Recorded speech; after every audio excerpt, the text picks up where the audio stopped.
pies. Get your pies while you can, plenty of those, get them while they are hot. Merchandise, buy it early, it disappears quickly. Buy it for the friends and the folks and the lovers and crazy ex-lovers, if you will, for Christmas. Get them some great designs in there, very cool indeed. That's the way it is as we open up this show. Fire and brimstone in the first match, Columbus Cats versus Chicago.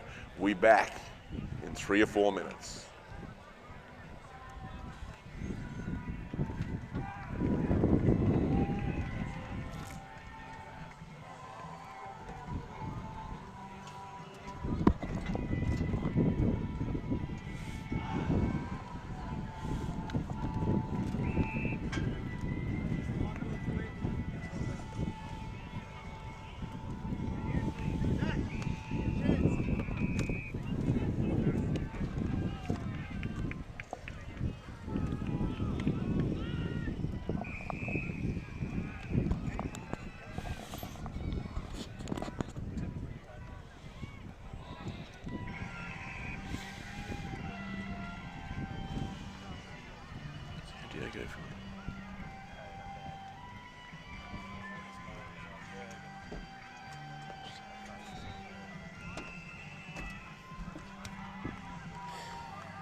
What's the score right now? 1-4-10 to no score Chicago. 1 goal, 4. 1 goal, 4 points. So between the big uprights, 6 points. Either side, the uprights are minor. 1-4-10 to no score.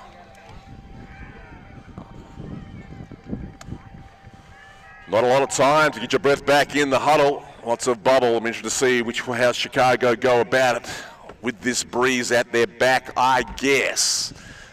Once again, Chicago will be looking for, their dominance in the air. At times, Columbus fought back pretty well there to even that contest as the game proceeded. Will they get a chance to be the side that uses the breeze and shows some firepower up forward as we see it? Jeff Person holds his spirit to the sky and says, could this be loved? And love is all is what it's about. And they're about to get it again. Again, that dominance by Chicago out of the middle of the tip-off. They kick it out wide, out toward looking for a wide receive. Chicago. Good, clean pickup, clean down the line, and almost a mark to the 47, not paid at the record place as the umpire. They arrive from all angles, but that 47 goes back in for more and will not be denied on the second effort. Good work there by the Chicago player. 47, that was Ross. Ross riveting, good toss with elevation. As we get a bit of excitement of this match, second half we start to build these things up in the year of 2019 here at Lakewood Ranch.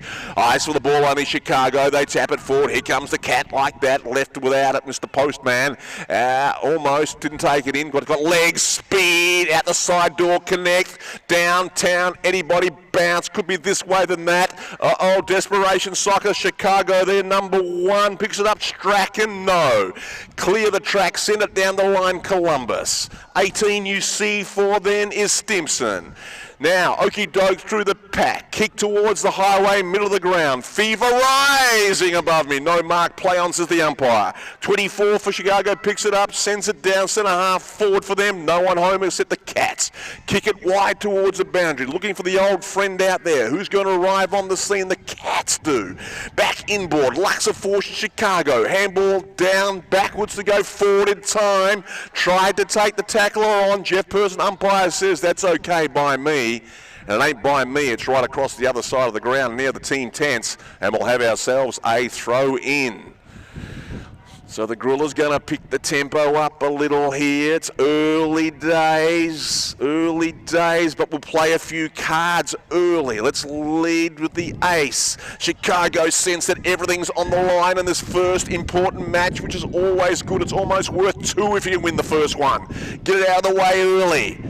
Boys in there, fitness is good, ball back of the pack now. Soccer down to full forward. Columbus tackle. Chicago suddenly numbers around the board. Desperation, can I thread my way through there, through the host stack? I can't. Cat couldn't pick it up. Now they can. Which way do I go? Where do I go now? Out defence, but didn't look, and they've got the defensive wall. Built it out there like the National Guard have Chicago. So I'm going long, baby. Go long, go loof, go woof, go long. I'm way downtown. Will this be on the edge of his reality? He's walking along. A thin line, darling. No shadows following him though at the moment here in Sarasota. Fine, 88 degrees, 45 degrees. I'll send it to the heavens. Barrel, big bomb, big bomb. Skew whiff, Shane Warne, leg break out towards the pockets. Composure by the Cats of the wing. At the back and attack in this thing called commentary wrap. Chicago back to the center of the ground. Columbus read it well and take the mark on their right wing. Thought about playing all the handball. Nobody in the mark, so I'll go forth, go long, go strong, and was it good? No, fist of fury there by Chicago. Cats have it. Cats have it. Good tackle by Chicago. Umpire Root makes the right decision and says you were holding the ball. You had prior opportunity to get rid of it by hand or foot. Look at Chicago, the desperation. Time is not on our side, looking for a player in red and white, but the ball crossed the white line over and out on the full, which means it'll be a free kick to the Cats. Jeff Person ensuring the Columbus, the Chicago player, doesn't encroach on the mark. Up we go, all good. 4 players, fist of fury by the Cats again, ground level. I'm going to bump with you, he says. You want to ram with me? I will, the Cat, but I'll pick it up the backdoor man and boom it like a boy from the south towards the forward line. No mark. No mark. As you can see, the fever is rising and the temperature is hot in there, and you get in there with angels for you to tread with no pads. Tackle was okay, Roop says. Now, I like the way Roop does umpire as I do Person, and Roop gives you every opportunity to do something with it at the base of the pack. Laurie Roop, one of the more experienced umpires, command and control, who will destroy it at the top. Chicago have been able to dominate in the air at those contests. Let's just get it out of there. 1-on-1, good read on it. A good read by the number 10 for Columbus, who is Sleeper. Sleeper. Had a good season, Sleeper, looking for the man on the slat route. Good thump away by Chicago with a couple to beat. Couldn't reel it in. Bootlegging around as a number 3 with greasy, fast, lightning speed was Simpson. He's got a man out on the wide receive, and that is the 15. He takes the mark and elects to go back and have a shot at those big 2 uprights. Well, it's funny how dreams manifest and the gains that come with it nevertheless. Difficult shot from there. Flatline shot. Good effort. Is that McClure in the forward line? And it could be as he turns around or catch his number. The big guy just stood there like that. The 31. And it's Dooley. Dooley's at 30, in fact. DeAndre has been brought back on the angle. Difficult. This will be tricky. Elects not to play and goes the banana kick across his body and through for a minor score. You can see what he's trying to do there. He's a right footer, so therefore if he was a left footer he would have kicked it normally, but he went what we call a check side kick. Didn't work out, but they progressed to 1-5, the Cats. Chicago now just got to roll the hot dice. Let it roll, let it roll. Let's keep on moving further down the line. Let it roll, just keep on moving further down the line. Chicago, Columbus holding firm. Good tackle by Chicago. Ball to the ground. They've come to get down. Soccer at forward again, moving the chains down deeper into the offensive region. Sock it away by Columbus. Luck has got to be a fortune. Scoop it up like the Chicago, but there is a whistle on the play, and there is high contact. Back where the play was, illegal contact against Columbus, high contact going the way of Chicago. Now here's their chance, and every moment is another chance in this 20-minute half of USAFL football. Downtown, good kick, needs an aerialist. 2 Cats up, communication breakdown. Will there be a quick cat out of the pack, or quick kick even? Chicago player, so they're on the board. Chicago now moved to 1 point, so we put that under the 5, and even though Columbus seemingly have been dominating the play, Chicago are only 1 straight kick between the uprights out of this match. They play on out of full-back, give it everything, give it a ride up towards the wing on a prayer. The cat you can see bootlegging around is the 15, and that's Adams. But there's a whistle on the play. There's contact further back to where it come from. Can't pick up the signal from Jeff, but as long as the players can, so it may be a legal holding behind the pack. And the two-umpire system allows Jeff to see that. Very technical. I was talking about the fact one kick will bring them back, baby. 52 shot on goal, and guess what? 6 points. So just like that, Chicago are back in this match when seemingly Columbus Cats were almost having it their own way. So game on. Game on for this all-important first match in pool play, of which there will be 3 for each side. 2 today, 1 on Sunday, but you get that first one under your belt, and it's almost worth 2. Roop with the spirit, the cherry red in the middle. I think the Susie Q, which these boys will risk anything for to prove their love. Up again, Chicago dominating out of the ruck where they get the roll out of the middle. Fighting on, diving in all angles where Angels field a tread as I speak about, and Roop says, get out of my way, I'm coming to toss this up once again. Clears the zone behind her and says, secondary, do it all again, boys, and again dominating in the ruck there, Chicago. Couldn't take clean possession, which oftentimes can be 9/10 of the law, but on the breeze too, you go the long bomb or Hail Mary at times. Columbus at the back, oh, good smother by Chicago. That's Simpson in there, Clyde. Clyde's pace, watch him close with terminal speed. Clive lays the tackle.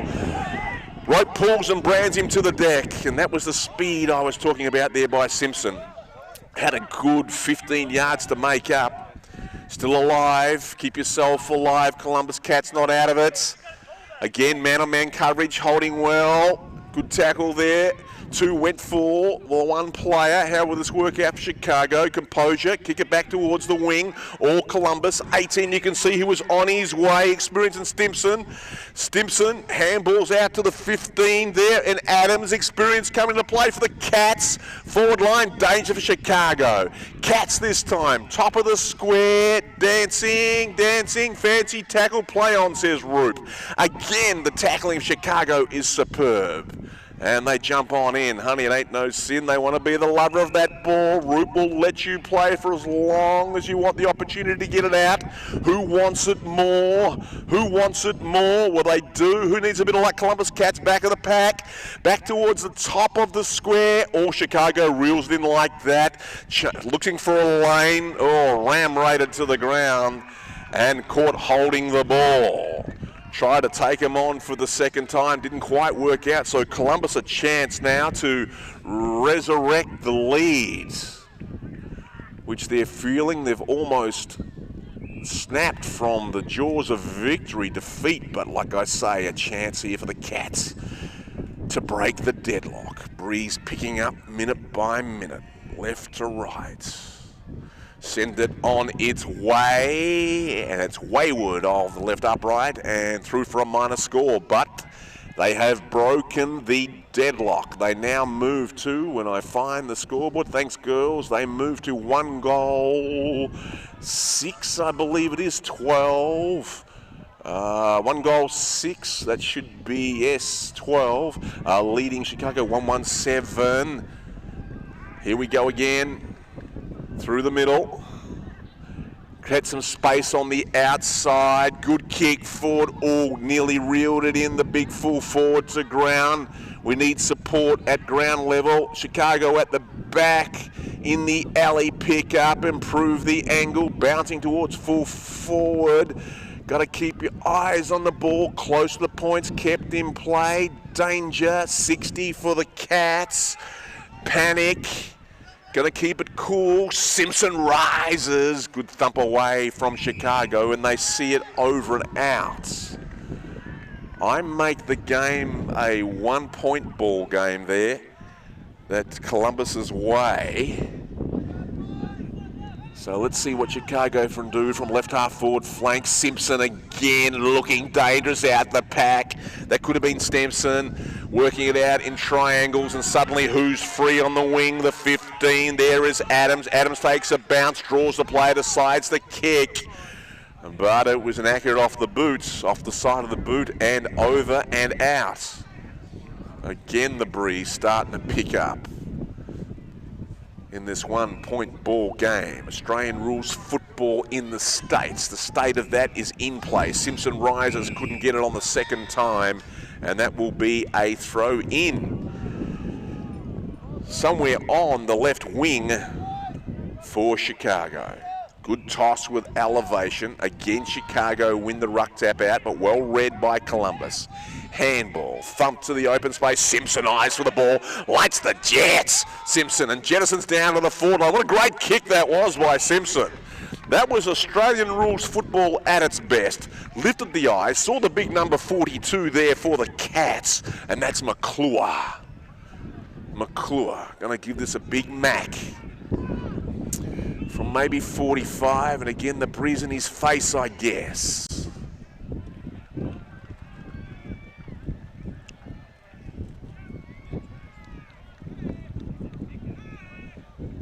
McClure revs it up, comes back on the breeze. Has it got the legs? Didn't matter. Because Camp there in the front of the pack was the number 21. Smart play, knew the ball would hold up on that breeze. And that is Thomas Ness. Ness from point blank will boot this. Straight. I want to be straight and I want to be great, and they extend their lead to the Cats to 8 points on the Cooper's scoreboard. 8 points, or 7 points in fact, so that will give them the breathing space they need. 2 major scoring shots required by Chicago to reassume the lead, probably somewhere at the halfway point of the second half, which runs for 20 minutes. Middle again, Chicago dominating ruck all day long. Ground level, can they win it there? Cats seem to be reading the Chicago ruck a whole lot better. Chicago now, no, whistle on the play, holding. Holding, says umpire Jeff Person. Against Columbus. No, against Chicago, going the way of Columbus. No, let's get this right, not picking it up off Jeff. So it was holding against Chicago. They waste no time. They've got a man on the wide receive who's free. They go wide, looking to find someone out in the alley, and a good mark. Almost like a set play.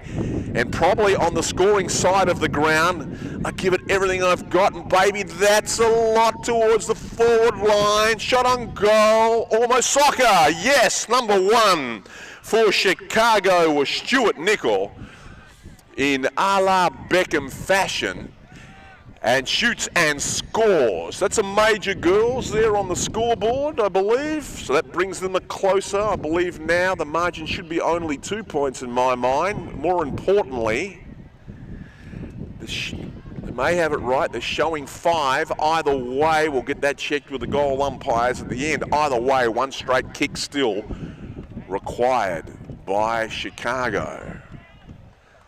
Again, inaccuracy by the Cats. Will that come back to haunt them here?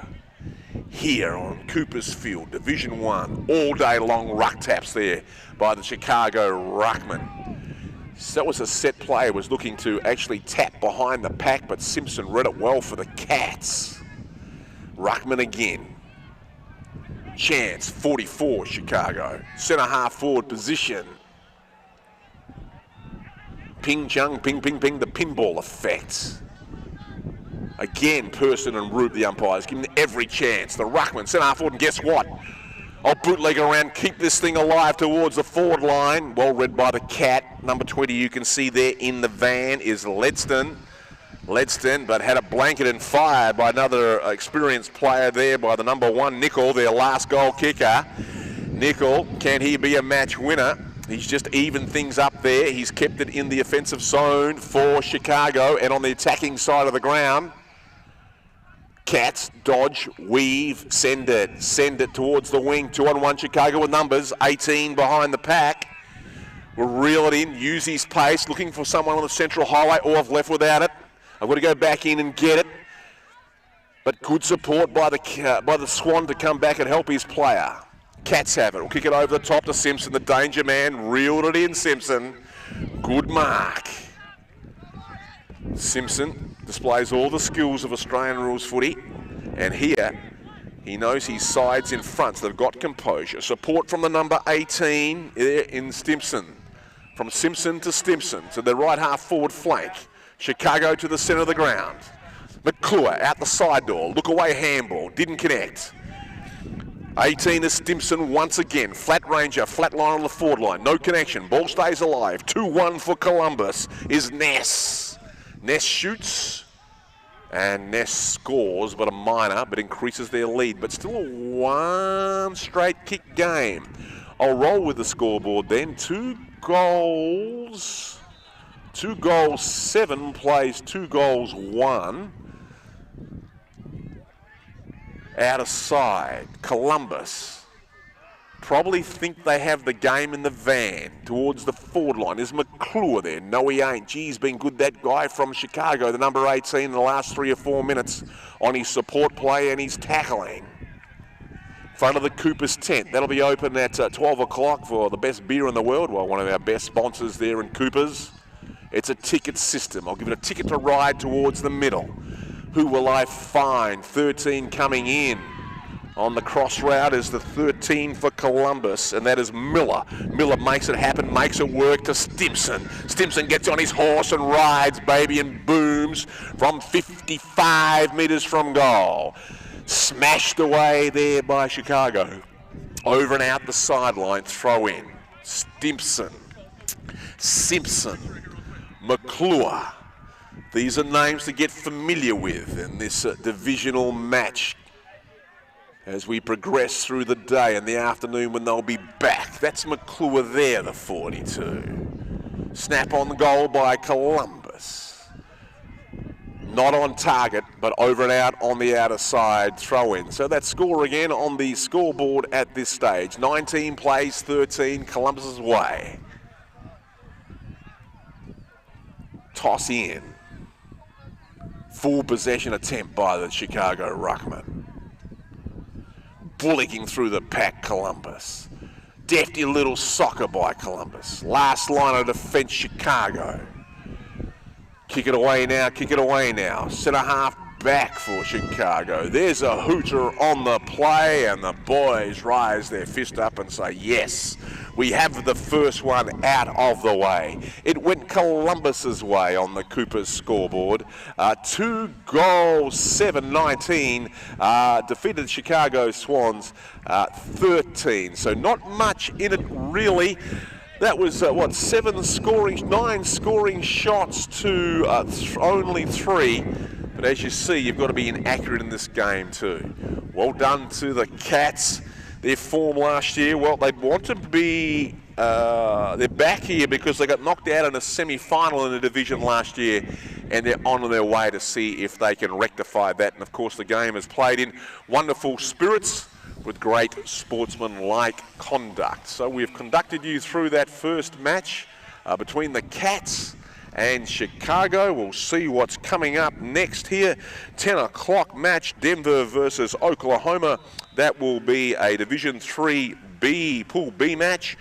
New York versus Portland on Field 2. That will be Women's Division 1B. Field 3, Golden Gate versus Minnesota, Men's Division 1 Pool B. Field 4, San Diego versus Nashville, Men's D2 Pool A. And Field 5, DC Des Moines, Arizona Outlaws versus Montreal, Chicago, Women's Division 2 Pool A. And that's just the way it is here. Game 1, Coopers Field with the Grilla US AFL Nationals, brought to you by Coopers 4 and 20 pies in total beverage solution. Thanks, Chris. Oh, yeah. He's got a cool hack.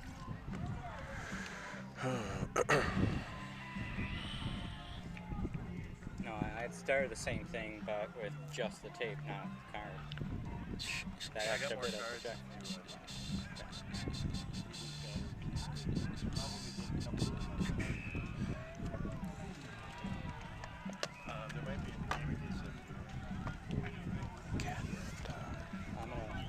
How'd it go, Grill? Yeah, just getting into it, Brian. Always good to have someone to bounce off. How did it sound, Brian? Sounded great from the other field. Good stuff. Look forward to doing this, mate. You shouldn't be going solo the rest, I hope. No, it's all good. But, Who came and introduced himself to me was the young guy. He got going at 12 o'clock. What's his name? that's a good question. I should know. Should have written it down.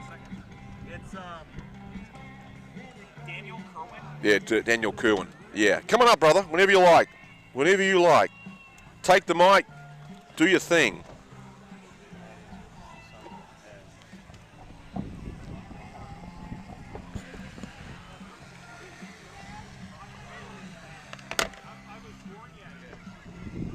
We go rock and roll. Boston, Maine, Arizona, 12 o'clock, Boston. Are they still looking for a charger block? And Creole.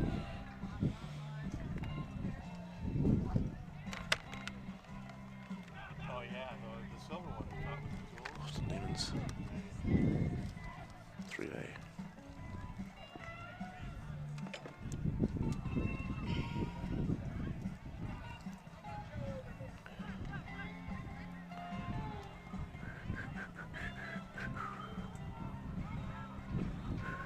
See if I can't scrounge up some water out of that van. Would you like one? 4A. Oh, yeah. I keep thinking it's a giant mosquito. All right, let me know when you're ready for me. Yeah, whenever you're ready, Brian, come on up.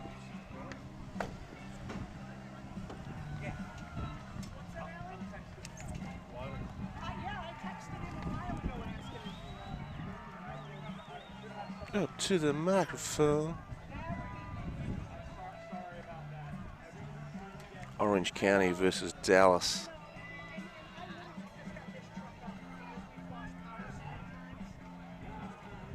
To go home. Must be a women's match.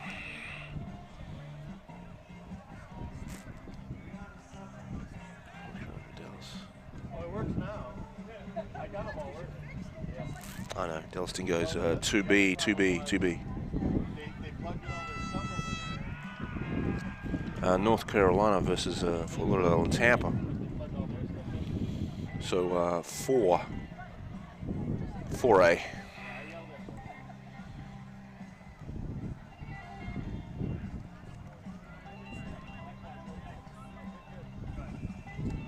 You should have somebody. I just texted the guy and then he's super content, so get that square. And I just have to remember who's playing in this match besides them. Can you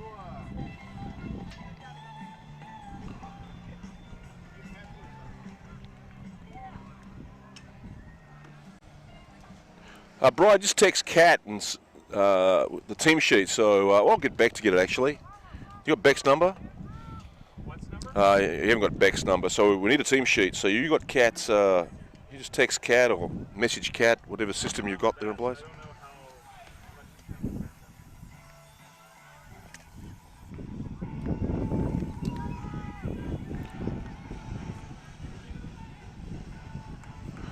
And Total Beverage Solution, a proud sponsor in association there with Cooper's Brewery. Cooper's Beer, TBS is the importer and distributor across the US of A. You know I'm priming this up there, Beck. So Beck, if you can get on your horse and ride and maybe bring in a team sheet for the next match, that would be, I love you a long time. Thanks, Beck.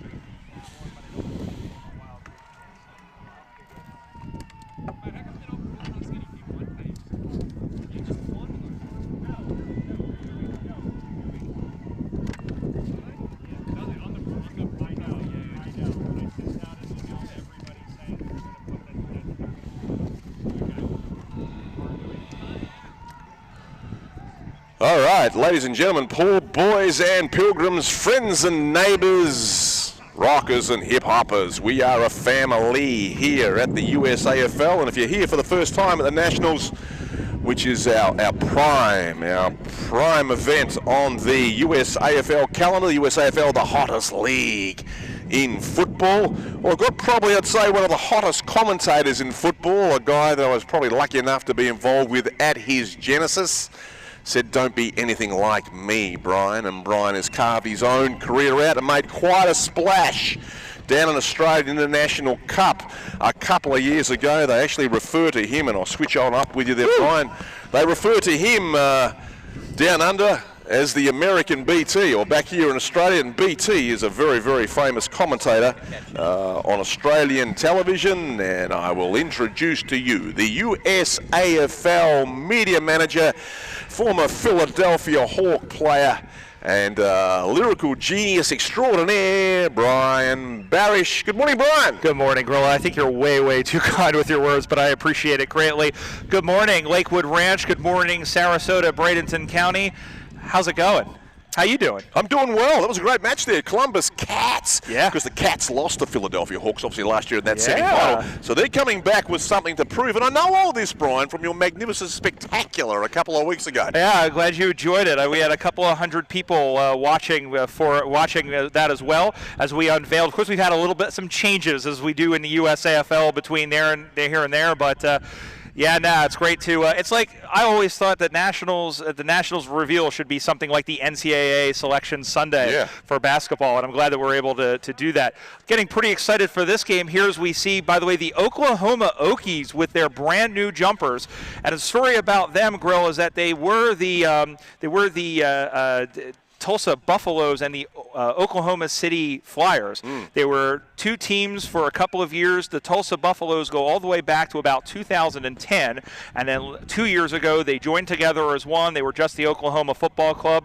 And I'd like a little bit of credit for just calling them the Okies because they didn't have a nickname at the time, and I was just like, we'll just call them the Okies.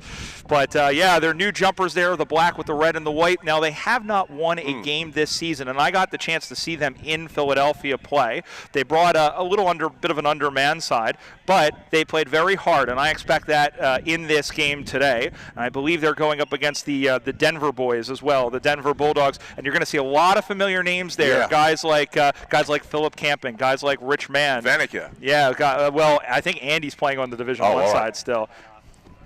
Gee, he's doing well then. So, all right, and Denver. And so, Denver, have you seen a lot of their B-side play this year? I mean, what's your prediction for these matches? Let's have a look at Denver. You should know the stats on Denver coming into the season. Yeah, well, the Denver's reserve side won the Division II regional championships in the Central Regionals, which they hosted on their own, which they hosted there in Westminster, Colorado back in July. And what was great about that, Grill, is you see the difference, even though they're a so-called reserve side, they do play very skillful football. I mean, just because there's a fair amount of new guys, there's the older guys as well, the veterans, they still are very knowledgeable with the football, and a lot of times that makes up for a lot of what teams lack. Now, some of the talent in the Okies there, we talk about core U.S. talent, Brian, in Rose, Raspolt, and Kaywood. Can you expand on that for me, please? Thank you, well, Rosie is, as we just got the rosters here, thank you, sir. Rosie has played, been a candidate on the eye of Tommy Ellis for the Revolution, and he can play just about anywhere on the ground. Really impressed with Mr. Kaywood as well, because he can show up just about anywhere on the ground as well. The Okies have always been a very hard-nosed team, and we'll talk about a guy like Shane Hood. And he's a guy that you might be able to get around him, but you're not going to be able to get through him. And, it's a Division III match. Yeah. And I heard on the Spectacular, and Tom Ellis will be joining us too, and I believe he's going to be the man doing the role when it comes to ESPN 3 time on Sunday, perhaps at the ground level. We'll see. But he's a US Revolution coach, and what I'm trying to say, though, is he spoke about on the Spectacular. Yeah. Even though this is a Division III match, he can find a diamond in the rough. And what I'm talking about is the US Revolution squad, which is on the road to Melbourne. It's going to be named in a week or two. Yeah, absolutely. And that's the thing, is that some of these clubs, there aren't maybe maybe as established as some of the other ones, but you look at the clubs, you look at Oklahoma, they have a breadth of American talent. Of course, Denver has brought up a lot of American talent. We mentioned Andy Vanica, even though he's going to be playing up in Division I. But we look at some of these sides here, and the one thing I'll say about the Okies is that, like I said, it's really, thank you, it's really interesting to see how these teams grow. Oklahoma, we just saw Columbus, which is a mostly American side. We see Des Moines. We just saw them over on Field 4. They're an all-American side. I don't think they have a single Australian on them. So it's interesting to see how they build up, and we're seeing an abundance of that. We're seeing more focus on local talent, and that's just going to make things like the national team, like the Revolution, and we see it on the women's side with the Freedom even better. Oh, listening to the spectacular too, and obviously knowing Tommy, who's been a roommate of mine for a number of years, not this year, I've got Chet Ritnow, and we talk about the participation rule. It has to be a 50-50 thing. You're either you're a national or you're a non-national. Yeah. Which is proven by a passport or a birth or whatever certificate you want to have. But he speaks about the fact that he's looking for bring it down from 9 Australians on a side to 7. Yeah, and there's been talk about that in the competition committee as well, the idea of the rule of 7, which of course comes down based on if it's a smaller size field. Yeah. So if you're dealing with 16 a side, obviously it's less than that. But it would be great to see teams that would normally rely on Australians now have to focus more on local talent and have to recruit a little bit harder from local. And that's the point. I mean, the fact that we have 75% of our participants are American. So the fact that we have, that number is growing, and it's great that we have Australians come over and share their love of the great game with us, but we would love to see more Americans get involved and more Americans be involved with the system. Well, more should get around this particular field here. Cooper's Field, Field 1, USAFL Nationals, Lakewood Ranch, Sarasota, Florida. Many thanks to the Braden Area Sports Commission. Visit Sarasota, beaches and beyond. And this is not something that has been beyond Sarasota, because this is our second time here, Brian. Yep. Yeah, we did, and it was just as hot. Well, it's getting hotter, and I think that if you drew the 9 o'clock game, because I was talking to some of the Houston boys yesterday, they were playing Philadelphia. I feel like if you drew the 9 o'clock or the 10 o'clock game, you've won the weather lottery, because it was in the 70s. It's going to get up into the 80s, and it's supposed to top out at around 89 or 90 in the next couple of hours. So, fitness is going to definitely come into play, especially if you're one of those teams that had to play 2 games in this heat. The only saving grace is that the rain has disappeared, so the humidity is down. It was powerfully warm during the week. Umpires for this match are in the packet. In the packet, and the wrong way around. Of course, my good buddy there, Greg Everett, in the middle with Barrett. They'll be officiating as central umpires, and our goal umpires are Pittard and Roop, Laurie Roop. She's she was officiated in the main match, or the first match, and she's on a bike and ride, and she's in the goal. She's talk about umpire Roop to me, please, there, Brian. She, for me, and we've had a lot of really good umpires currently in the system now, but Lori is definitely one of the best. She's definitely one of the most knowledgeable umpires, and what's great is she works a lot with the women. Yeah. We did clinics for the women's sides at each of the regional tournaments during the season, and she's worked with the teams and the USA Freedom so that they know what the umpires are looking for, and to help expand the knowledge of the game, especially with a lot of these women that are coming in who have never played the game before. And of course, the umpire clinic was on yesterday at 1 o'clock, and we have some pretty good fabric from Australia that came over too, and ran those clinics for us. Yeah, Ray Chamberlain, Hayden Gavine,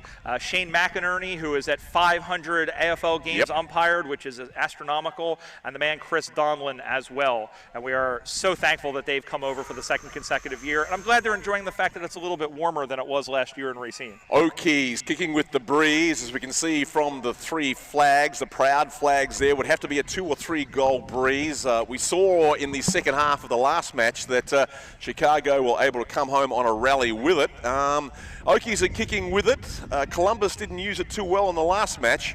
Even though the breeze is at your back and you think to yourself, yep, I can roll with this, and accuracy becomes paramount in this match. Yeah, especially with the wind swirling the way it is. As you can see the flags in the background, or at least you can see them if you're here at the ground or at home on Go Live Sportscast. The umpire holds the spirit of this great game aloft.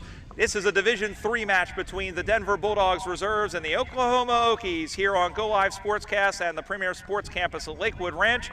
At some point, we'll hear a hooter. There it is. Rod Grillisich, get us started. Thanks very much, Brian, as Everett tosses it to the heavens and says, can this be loved? And lovers with the Okies out of the center. Rebounds though to number 23 there for Denver, who was camping. Cut off at the pass and pump the jam down towards the half-forward flank are the Okies. This could become a 2-on-1 situation. I'll get my body in front and square, and I've got a backdoor man, and I'm going to bust through the pack, and I can't. I'm tackled, caught holding the ball. A free kick there to Denver.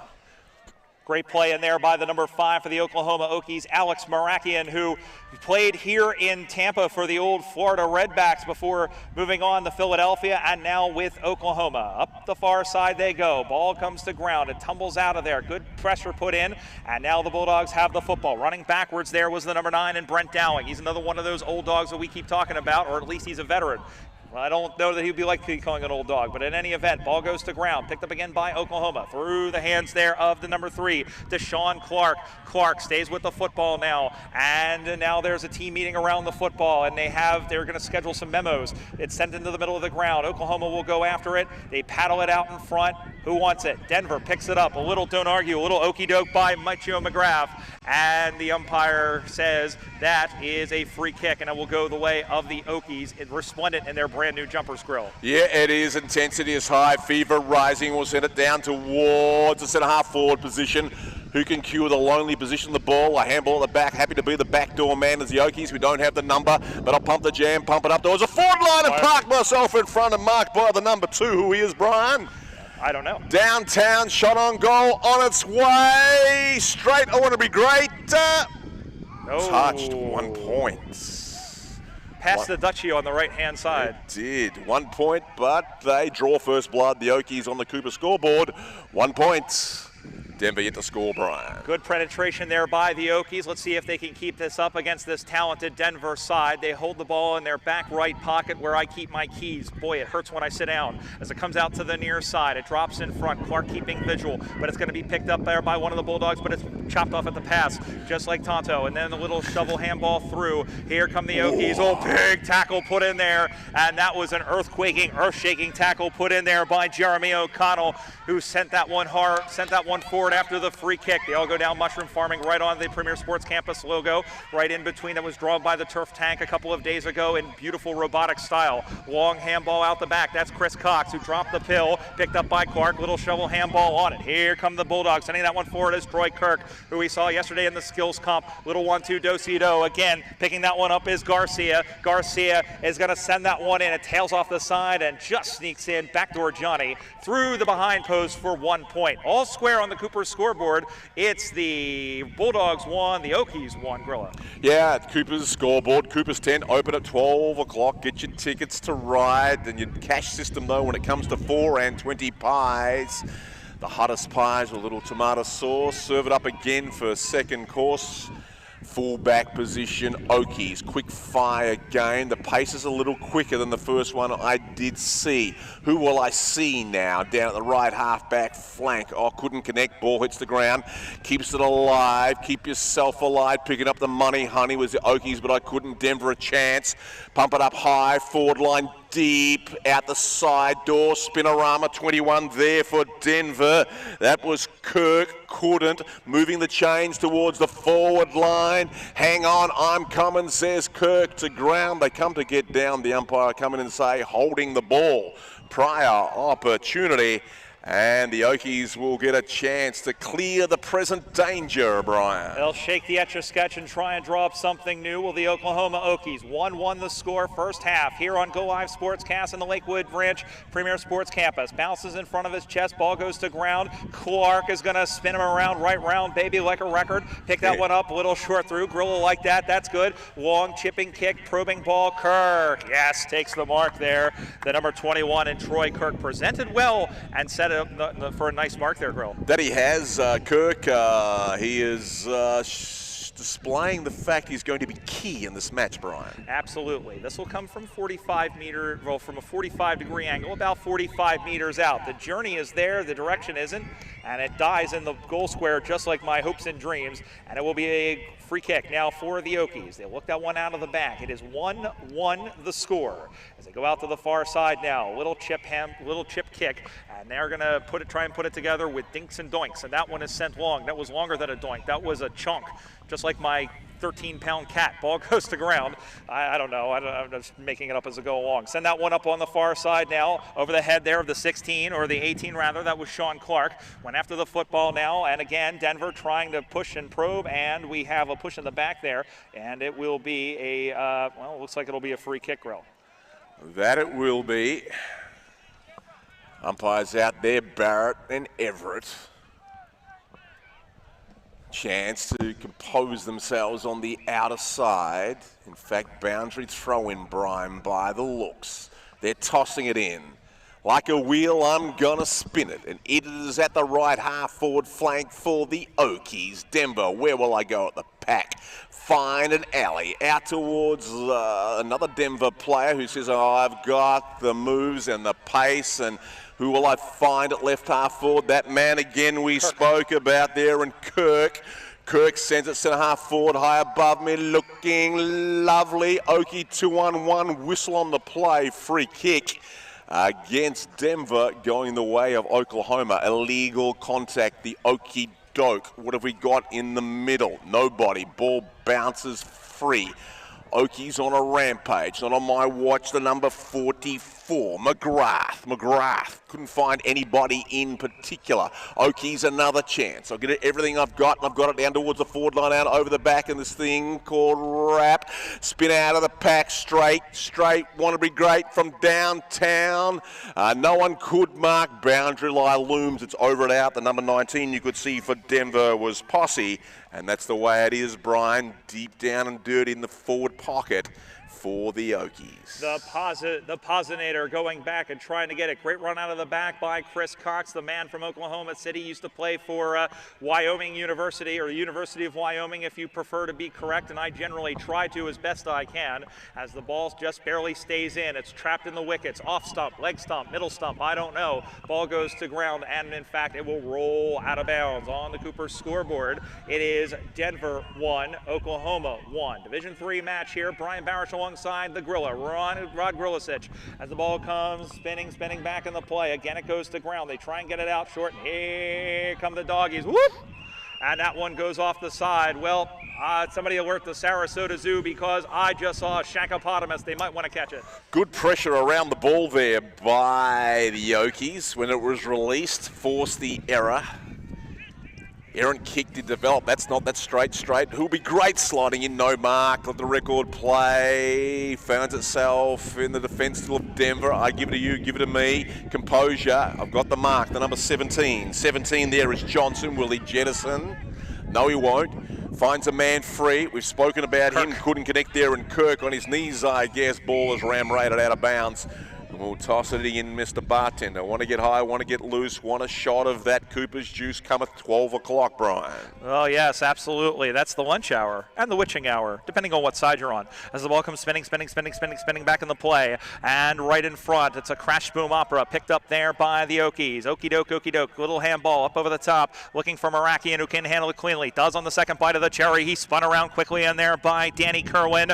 And that one we're going to hear Mr. Kerwin in just a little bit, as that one is cleared out by the Okies. Again, trying to put that one in, and all of that is going to lead to 1 point on the Cooper scoreboard as it goes between the big stick and the little stick for 1 point. It's the Oklahoma Okies 2, Denver 1, as Luke Durkin puts the ball back into play for Denver to Grilla. Durkin elects to go to right half back attack. Didn't find anybody at the ground level. I've got the numbers and the strength and numbers, and to the wing again. Those numbers, Kirk couldn't quite hang on, but goes back in for more. more. Okie, you've got him double teamed, and I'll tiptoe it down towards the centre half forward region.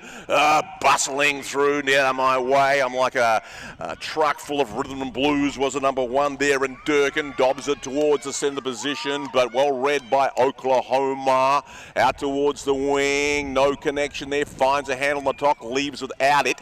In is Denver, took his eyes off the ball. He's beset upon by the tyranny of evil men and deemed not to have didn't release the ball. So he was tackled, Brian, elected to sit on it. The umpires are right on it and said free kick to the Okies. They kicked deep in the forward line, whistle on the play. So it'll have to go back to once where it came, because I believe he didn't kick behind the mark. No, 50-metre penalty. Probably encroached on the mark, the Okies. So a chance here maybe to extend the play or extend their lead. Umpire Everett in the mix as his free kick, and it's well within scoring range, Brian Barish. Yeah, it's well within the radar range here, and going back, well, it's going to be the number 19, I believe, for the Oklahoma Okies, and that's one thing you cannot do. Well, firstly, you can't give up a 50-meter penalty like that, or 25 in this case, but you also can't drag the ball in as they'll go back, looking for their first major score of the game. The height is there, the distance is there. Oh. Everybody clatters into the goalpost. Where did the ball end up? Well, it ended up behind the sticks, says our goal umpire to the left. He said it was touched on the line. On the Cooper scoreboard, Oklahoma 3 behinds, Denver 1 behinds. That's a lot of behinds as they come out to the near side now. Looking up, and nice mark taken over the shoulder there. Believe that was camping once again. He's got a man on the near side, and Jeff Shakespeare, I love his sonnets, out to the near side. And the mark is taken right in front of us once again by Alex Johnson. Johnson right in front of Grilla and I on our Go Live Sportscast cameras. Going to send that one to the near side. Goes up high. That one is punched out of bounds. We'll have a boundary throw in, and it will occur about 70 meters around from the Denver target as they trail 3-1 on the Cooper scoreboard. Grilla. 21, Kirk looming. Keep your eye on him. A lot of players around the ball. Toss in. Who'll assume front position? The big Okies ruckman. Missed that. Missed everybody. Me, you, them, everybody. Everybody wants that body in the middle. That thing they want to love. Sweetheart with lips like cherries on top. Tapped down there by Okies towards the boundary. Denver have it. Number 9 smothered off his boot was Dowling. And it's over and out. Toss in once again, Brian. Boundary throw-in will occur. Whenever the ball goes out of bounds, we have a boundary umpire who will throw the ball back into his head, and the wheel in the sky keeps on turning. Don't worry, I'll be tomorrow. Actually, yes, I do. I'll be right here with Grilla, calling on Go Live Sportscast and ESPN3. That's exciting as the ball goes to ground, and, well, that'll be a free kick. It will go the way of the number 14. 1-4 is unlisted here. I know Steve Noble's down there. He might be able to tell me who that is, but in point of fact, it will be it'll be a free kick, and here's another free kick. It's another thing that's happening as the ball comes out in off of hands, again going after it. Here's Clark, little dipsy-do dunkaroo, like Dick Vitale one time as that one is sent in, punched down again, and it comes back, clatters into the middle of the ground. Little short handball. Ooh. How about this? The bootleg, the setup, and the score. Goal there to the 28, and Nick Garneau unlisted there, the number 28. But in any event, it's the first major score of the game. Wait, who is it? Drew Moore, thank you.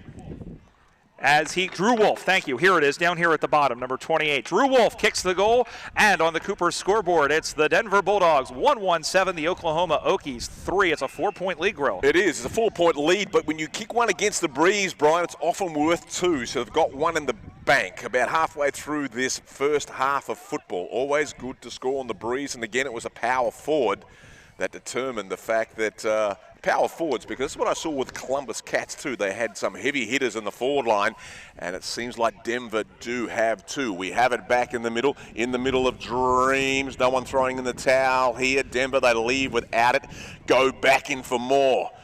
Some people get by with a little love. Some people need a hole and a hell lot more. Hell hole in the middle. They get it out. Okies in front, ridden from behind. Let the record play, says the umpire. Right half forward, 18. You can see me now. There's Clark. Clark kicks towards the wing, connects. Up the ground a little bit further now. Back of the pack. All Okies couldn't get a handle on the top. Kirk looming again. 17 came in like that. There was Johnson. Jettisons towards inside 50. 50. Inside field goal range. Oklahoma can get a handle. I can. I'm tackling. I get the ball on out and support. Takes a cruel bounce, but they have 3 men on support there, the Okies. They elect to go handball. Denver another chance. Backdoor man, number 14. Happy to be. Long line shot on goal. Wide, short, good hit.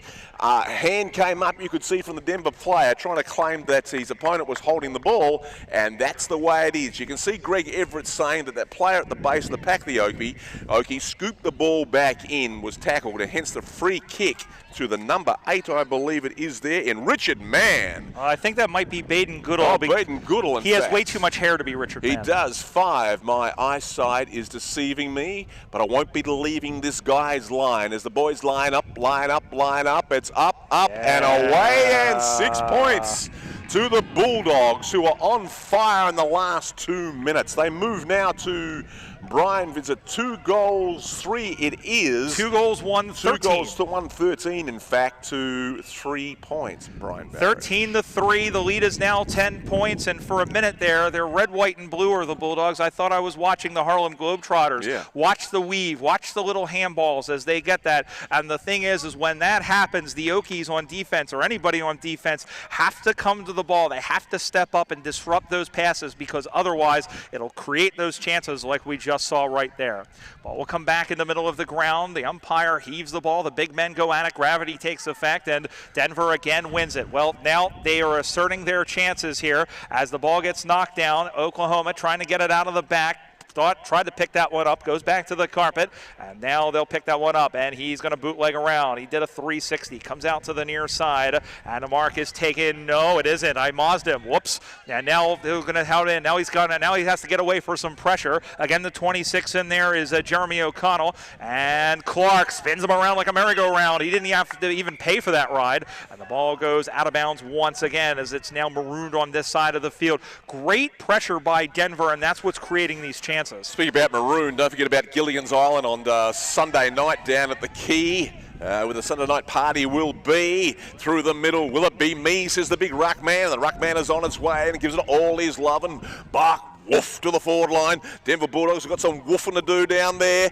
Nearly spin around by the number 18 for the Okie Dokies. Oh, he was caught holding the ball, and a good dramatic performance description there by umpire Barrett. Good tackle there by the Bulldogs. They need to do a bit of barking on the other side. No connection there, but a 2-on-1 situation. Okies come back in for more. Nevertheless, on the ground they go. Was it a high tackle? No. Let it go. Let it blossom. Let it flow. Bootleg to the left. Send it towards the wing. It's all the Okies. Or pick it up and boom it towards the centre half forward position and beyond, like Sarasota Beaches and beyond at Lakewood Ranch. Kirkwood under the ball. Was he going to pull it, and he won't. Time was against him, like playing with matches in a barrel of gasoline. It's Alice, in fact, couldn't get out. Not as athletic as he used to be. The US Revolution coach on their way to Melbourne. Needle in a haystack. They come together right now over the footy. Is that Alice once again? No, it's not. Looks like Tommy Ellis. And the ball is over and out. You'd aspire to be a Tommy Ellis, wouldn't you, if you're playing out there? I would, but I think he's long retired. It's Kirk, in fact. But you can see who he's modelling himself on. He does look like Ellis, He's got a bit about Ellis about him. That's a man, Kirk. Let's get away. I want to let it rip, let it fly, middle of the ground towards the centre. The Cooper's logo on our wing, centre of the ground, though, in the middle. He's been prominent, that big ruckman for the Okie Doke. They've got some size out there, and size does matter. And I've got some pace to race towards the forward line. Worm-burning kick. Denver chop him off at the pass. Tackle, just got the handball away. Back in for more, Denver. Get on my horse and ride, Cowboy, towards the wing. Nice they mark. connect there at the right half-back flank, and they're going to slow things down. Tempo towards the wing. Wide receive towards the boundary, and they connect out there, Brian. As you can see, as half-time here at the football, what have you got, Brian? Well, yeah, it's definitely in this first half, Denver has really, I think, stepped up. And the one thing that they're doing, as we mentioned, Oklahoma did get a little bit of a run there. Great job by Ben Walker. He looked up, he saw it in front of him. They just got to lead a little bit better. So I it was think a false horn we heard. The horn. boys played to a different horn, and they're still rolling here. Everyone's stopped, but you can't stop until you hear the whistle. There's a whistle on the play, a push against Denver and going the way of Oklahoma. Now, Oklahoma probably need to score before this thing is through in the first half. For real. They've got it at the right half-back flank. Will they ride the highway through the middle, pick it up? They're going to ride it like all day long in a long line. Who will reel it in down there, back of the pack? Legs need to use them. 18 didn't take it. Took so long to bake it, but Denver have that defensive memory once again. Oh yes, Okies in, out the back, attack, online, smothered, go back in for more, nevertheless, pick up, shoot, score to the left-hand side, of only a minor to the Okies. So they move to 4 points, trailing Denver, who are 2 goals, 1 on the Cooper scoreboard, Brian. Back to 9 points, and Alex Marakian, the veteran there, he just went, put on his hard hat and tried to chip away at the goal and ended up with, well, cubic zirconia as he comes out to the near side. That's supposed to mean 1 point. Wow, that one went straight. I think that just found the field of play. I think the boundary umpire agrees. This wind is blowing towards the camera as you watch on Go Live Sportscast and blowing towards us here in the commentary position, and that's going to wreak havoc with those kicks, and it's going to wreak havoc with this one. And coming up to get it, little one-on-one contest, bounces by Dylan Braun and goes to pick that one up. That's our siren, and that is for real halftime at the football here on Cooper's Field and Go Live Sportscast. The score, it's the Denver Bulldogs reserves 2 goals, 1 behind, 13 points. The Oklahoma Okies 4 behinds, and Grilla, as I started to say when we thought the half ended, I like, we just saw there Oklahoma just starting to probe a little bit more. They got to be a little bit cleaner with their kicks, but that pressure is really paying off on the Denver side. It is paying off, and the fact that they've got the payload through the uprights twice against the breeze, it's almost like the wind could be in the bank. But we've seen more mysterious things happen in football every moment. Another chance. Here's your chance now to grab a 4 and 20 pie and some merchandise there into the tent. Some great designs, and the design. Talk to me about the design on your fantastic hat that you have there. I believe that's done by a fellow by the name, is it Aaron Ten Burn? Yeah, Aaron Ten Burn is a pretty good footballer in his own right for the Houston Lone Stars. Did a fantastic job. He also, if you've seen the Houston Lone Stars logo, they have a brand new logo for their 10th anniversary. He's the one that did that. He did a fantastic job. But yeah, he did a great job on these turtle hats. Go get one if they're still there. There's also turtle shirts, turtle koozies, and all that other stuff. And also there's the main logo that I'm wearing here with the palm trees and the flamingos by Dan Milborn of the Bunyip Collective, who's based in Phoenixville, Pennsylvania, an old teammate of mine with the Philadelphia Hawks. So great designs. Some great stuff. Make sure you grab some merchandise before you leave. Christmas is only around the corner. Take it home to the family, because we are a family here in the USAFL. We'll leave it right there. Halftime this match between Oklahoma and Denver, Division 3.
More of need was a number 17 there in Alex Johnson.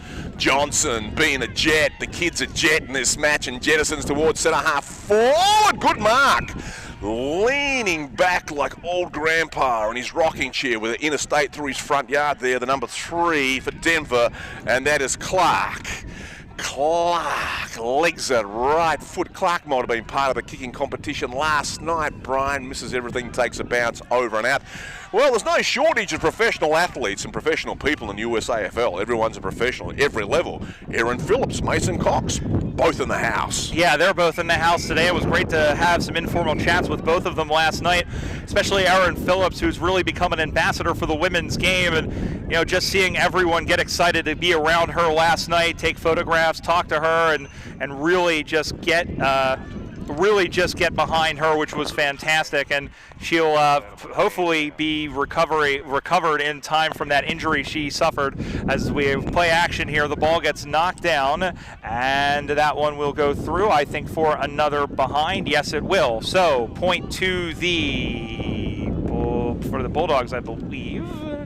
I forget who's going to that side. Yeah, you go. Yeah, for the Bulldogs as that one goes through. This is the second game of 7 I'm doing today. So point to the Bulldogs. They go to 4-3-27, 1-4-10 for the Okies. It's back to 7 points, and it might be a bridge too far at this point, Grill. Well, we take it a little easier for Sunday morning to come around too, Brian. We've got a long day ahead of us, but we love it. There's Kirk. What will he do? Tries a snap shot. Who'll be the big shot down there? The big fella for Okie. Good mark. Gets the ground. Kirk with a little sneaky peek. Soccer through the pack, ping, ching, ping out of the pack, and ricochets into the side rubber and over and out. Another throw in, but this match now probably a little bit beyond the Okies. Okay, we'll take a look at the scoreboard. Denver 27 versus 10. Of course, they rode that Mustang out of the chute, did Denver, with those 2 goals early against the Breeze. They want, though, they talk about percentage. 23 you can see there was camping. Decides to move the party down towards the full forward region. Soccer on goal by Denver, and guess what?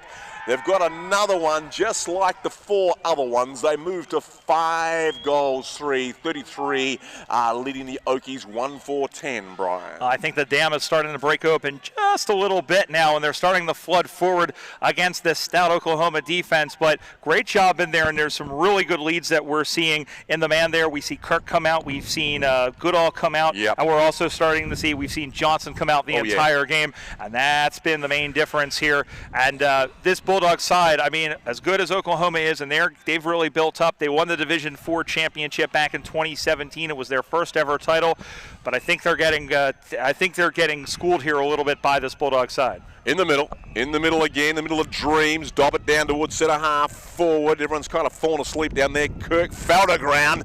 Johnson out the side door he went. Number 3 you can see is Clark. Clark dodges the old okey doke, sets sail on its way. Dutchy right hand side, minor score. And through for a minor point. 4:34 on the Coopers scoreboard. It's 4 straight kicks over Oklahoma, 1-4-10. And they will put the ball back in the play from the, once they get it from the other side of the equestrian range over there. That's what it looks like. It looks like they're keeping horses over there at Lakewood Ranch. Maybe that's who's eating all the grass. I don't know. As that one ping-pongs around off the hands of Marakian, and the umpire says that's a push in the back. It'll be a free kick. We got to talk about these umpires. These the ones in the green are the level 1 and level 2 umpires, and the orange-shirted ones are the ones just learning. That's going to be sent in towards the sticks. Nice mark taken in front, and that puts an end to that nonsense. And come out to the near side again, marked by the number 11. He takes the mark in front of a late-arriving number 20 unlisted, and then Marakian, long handball up over the middle. He dropped the pill. He dropped the cherry. Not a good idea. He was trying to play soccer there. Was the man in Garcia. Remember, this is Aussie rules football, not soccer, but Garcia remembers he can use his hands, then turns it over to Marakian, who says, thanks, buddy, and then sends that one forward, and here come the Okies. Here we come, pouring out of the blue or the green, the Okies, full forward region. The big fella was in front, the big shot, but he hit the deck. Number 3, Spinorama towards the goal, shoots, and shepherded out, and it's a goal. Yes. Much to the delight of the Okies alongside me, and we will fight and stand and fight for our rights with the Okies side. They move to 2 goals, 4 now, that's 16.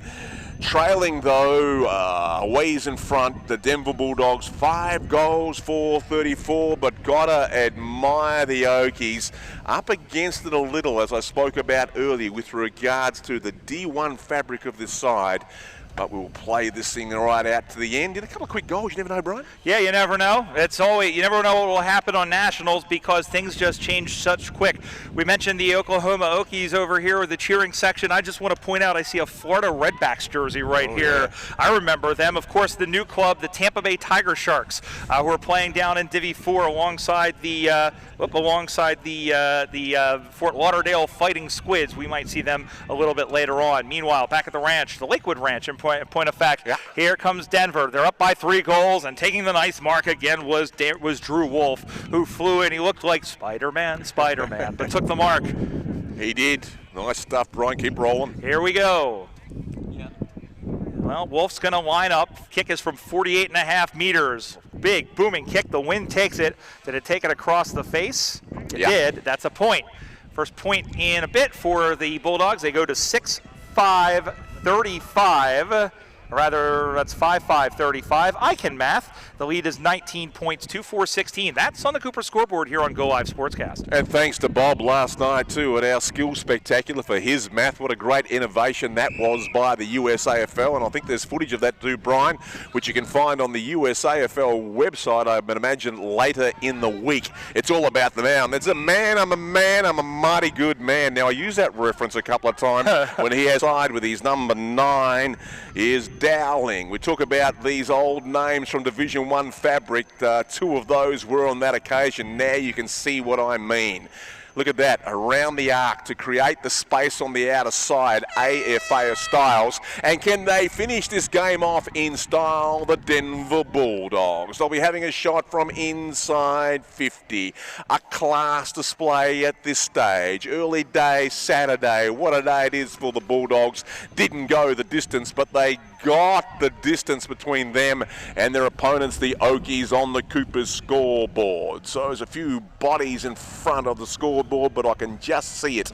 35 in fact. 5-5-35 Denver to 2 goals for the Okies. And once again, as we see after every match, the magnificent spirit and sportsmanlike conduct that is in the heart of this great game, USAFL. Australian rules football here in the States. This is our 23rd Nationals. Been together for a while now, like snake oil. Been around for a long, long time. And it's great to see the people who are just maybe finding out about it today, and some key sporting people indeed. Oh, absolutely. We've got a lot of people here. We have Andrew Hughes from the AFL is here. We have the young lady, Alicia, I believe, from the Essendon Football Club is here as well. We mentioned Aaron Phillips. We mentioned Mason Cox. And we mentioned the golfer, Aaron Wood, who has mentioned us as well. Yeah. But I'll tell you what, Grill, that sets up Denver really well. They have the early lead on percentage. We'll see how they go in this group in Division 3. We got a really good one coming up. We got a great one coming up next. The Sacramento Suns against the other team with a D1 side that has a lot of D1 pedigree. The Austin Crows should be a good one. So that's a Division 3 Pool A match coming up here at 11 o'clock. And then on Field 2, it is Seattle versus Denver. That's women's D1 Pool A, Brian. We move across to Field 3. That'll be Los Angeles versus Quebec. That's men's Division 1 Pool A. Field 4, Portland versus Baltimore, a D2 Pool B. And Field 5, rounding off the 11 a.m. slot, Philadelphia, that's a name to your heart, the tear in your eye, I guess, Brian. Philadelphia, Arizona, Baltimore, Boston conglomerate versus Columbus, Nashville, North Star. That's women's 2B, and quite a mouthful. Thank you, brother. And that's the way it is. We'll take a break here. Chris, give us a little of that music you've got there tucked away, and we'll be right on back. In the meantime, don't forget, keep your eye on the Cooper's tent opening up in a couple of hours or so. But to then, make sure you stay very well hydrated and get yourself a little something to eat with a 4 and 20 pie. A proud sponsor of this wonderful tournament, the largest tournament of Australian rules football in the world, with over 1,500 athletes, 4 men's divisions, 2 women's divisions. About 90 games across 2 days, complete with finals. Go live sportscast coverage, ESPN3. Make sure you get it out to all your friends and neighbours and everybody to hook online and join in the action. This is where the action is. Field 1 Coopers, along with the adjacent fields in this magnificent complex, the Premier Sports Campus here at Lakewood Ranch in Bradenton, Sarasota. Our second time we were here in 2016. We'll be back in around 7 minutes or so.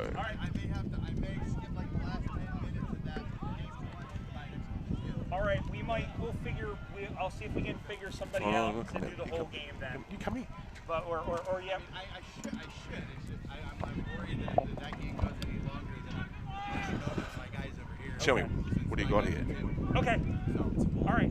Oh my God. Okay, then For credit cards. Oh, mate, All right, superb. you're Hang gonna call on. that one with your Hang holder. All right. Your water, bud. Call it with me in here. Oh, wow. Yeah. No, My God, these are collector's items. Yeah. No, I've got plenty of that. This is great. These are collector items, mate. Huh? You've been storing these? You had them made? Oh, they look so authentic, like retro, you know? I'll pick it up now. Have a good look, Rod. What an innovative that idea is. Have a good look at it, Rod. Get into it. I like the retro, the real footballs, of course. That's brilliant, mate. No, this one. I want this one. Thank you, mate. Thank you.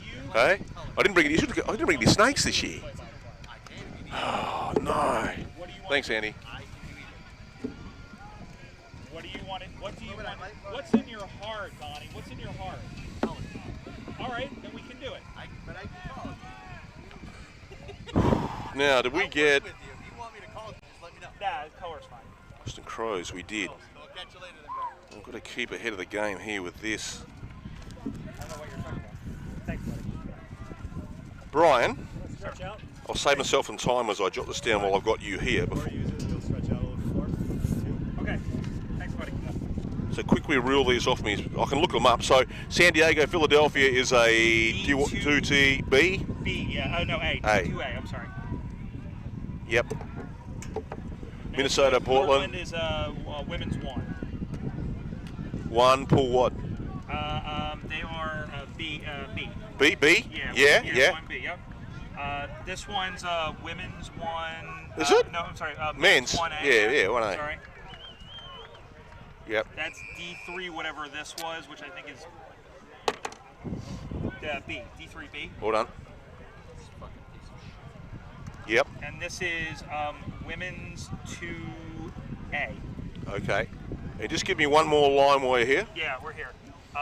That's Divvy 4 B. Yep. Women's 1A.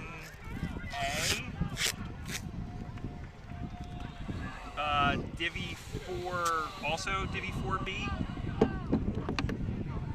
Yep. And then this one is Divvy 2B for women.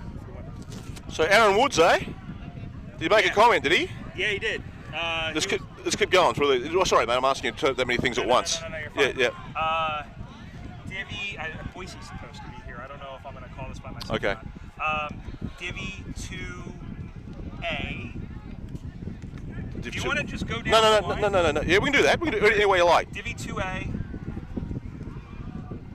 Divvy 2B. Divvy 2B. Right. Now you got the system now. Divvy 4 A. Yep. That's going to be women's Divvy 2 A.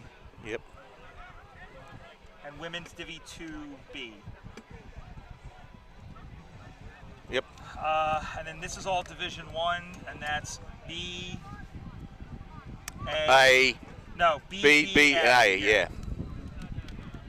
Almost, brother. Hang in there. I know. I need water.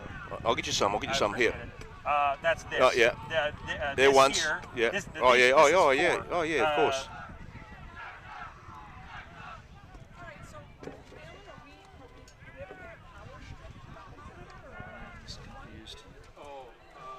Just stay on there. I'll get you some No, water. you're good. You're good.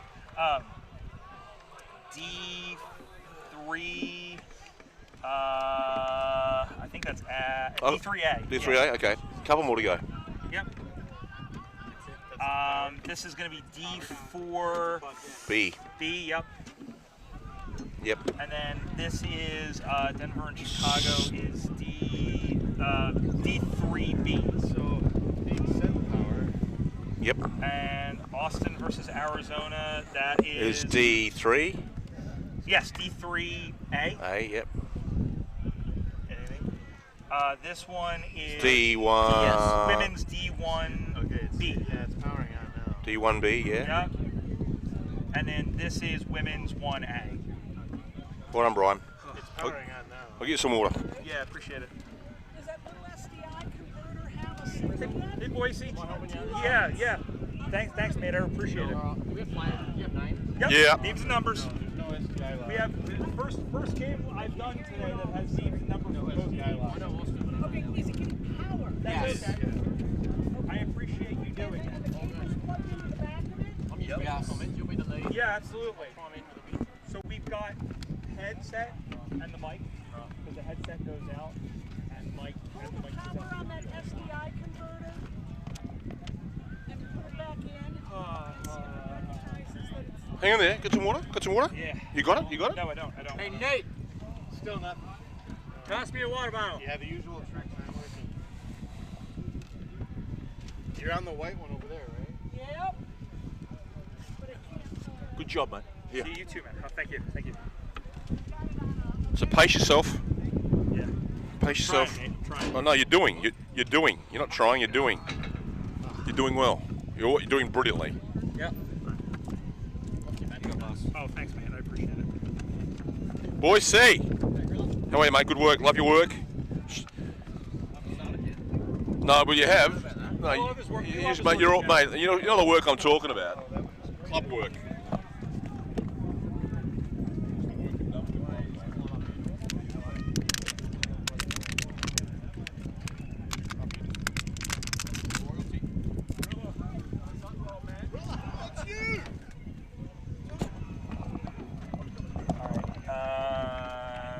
Here's your headset. Is that on?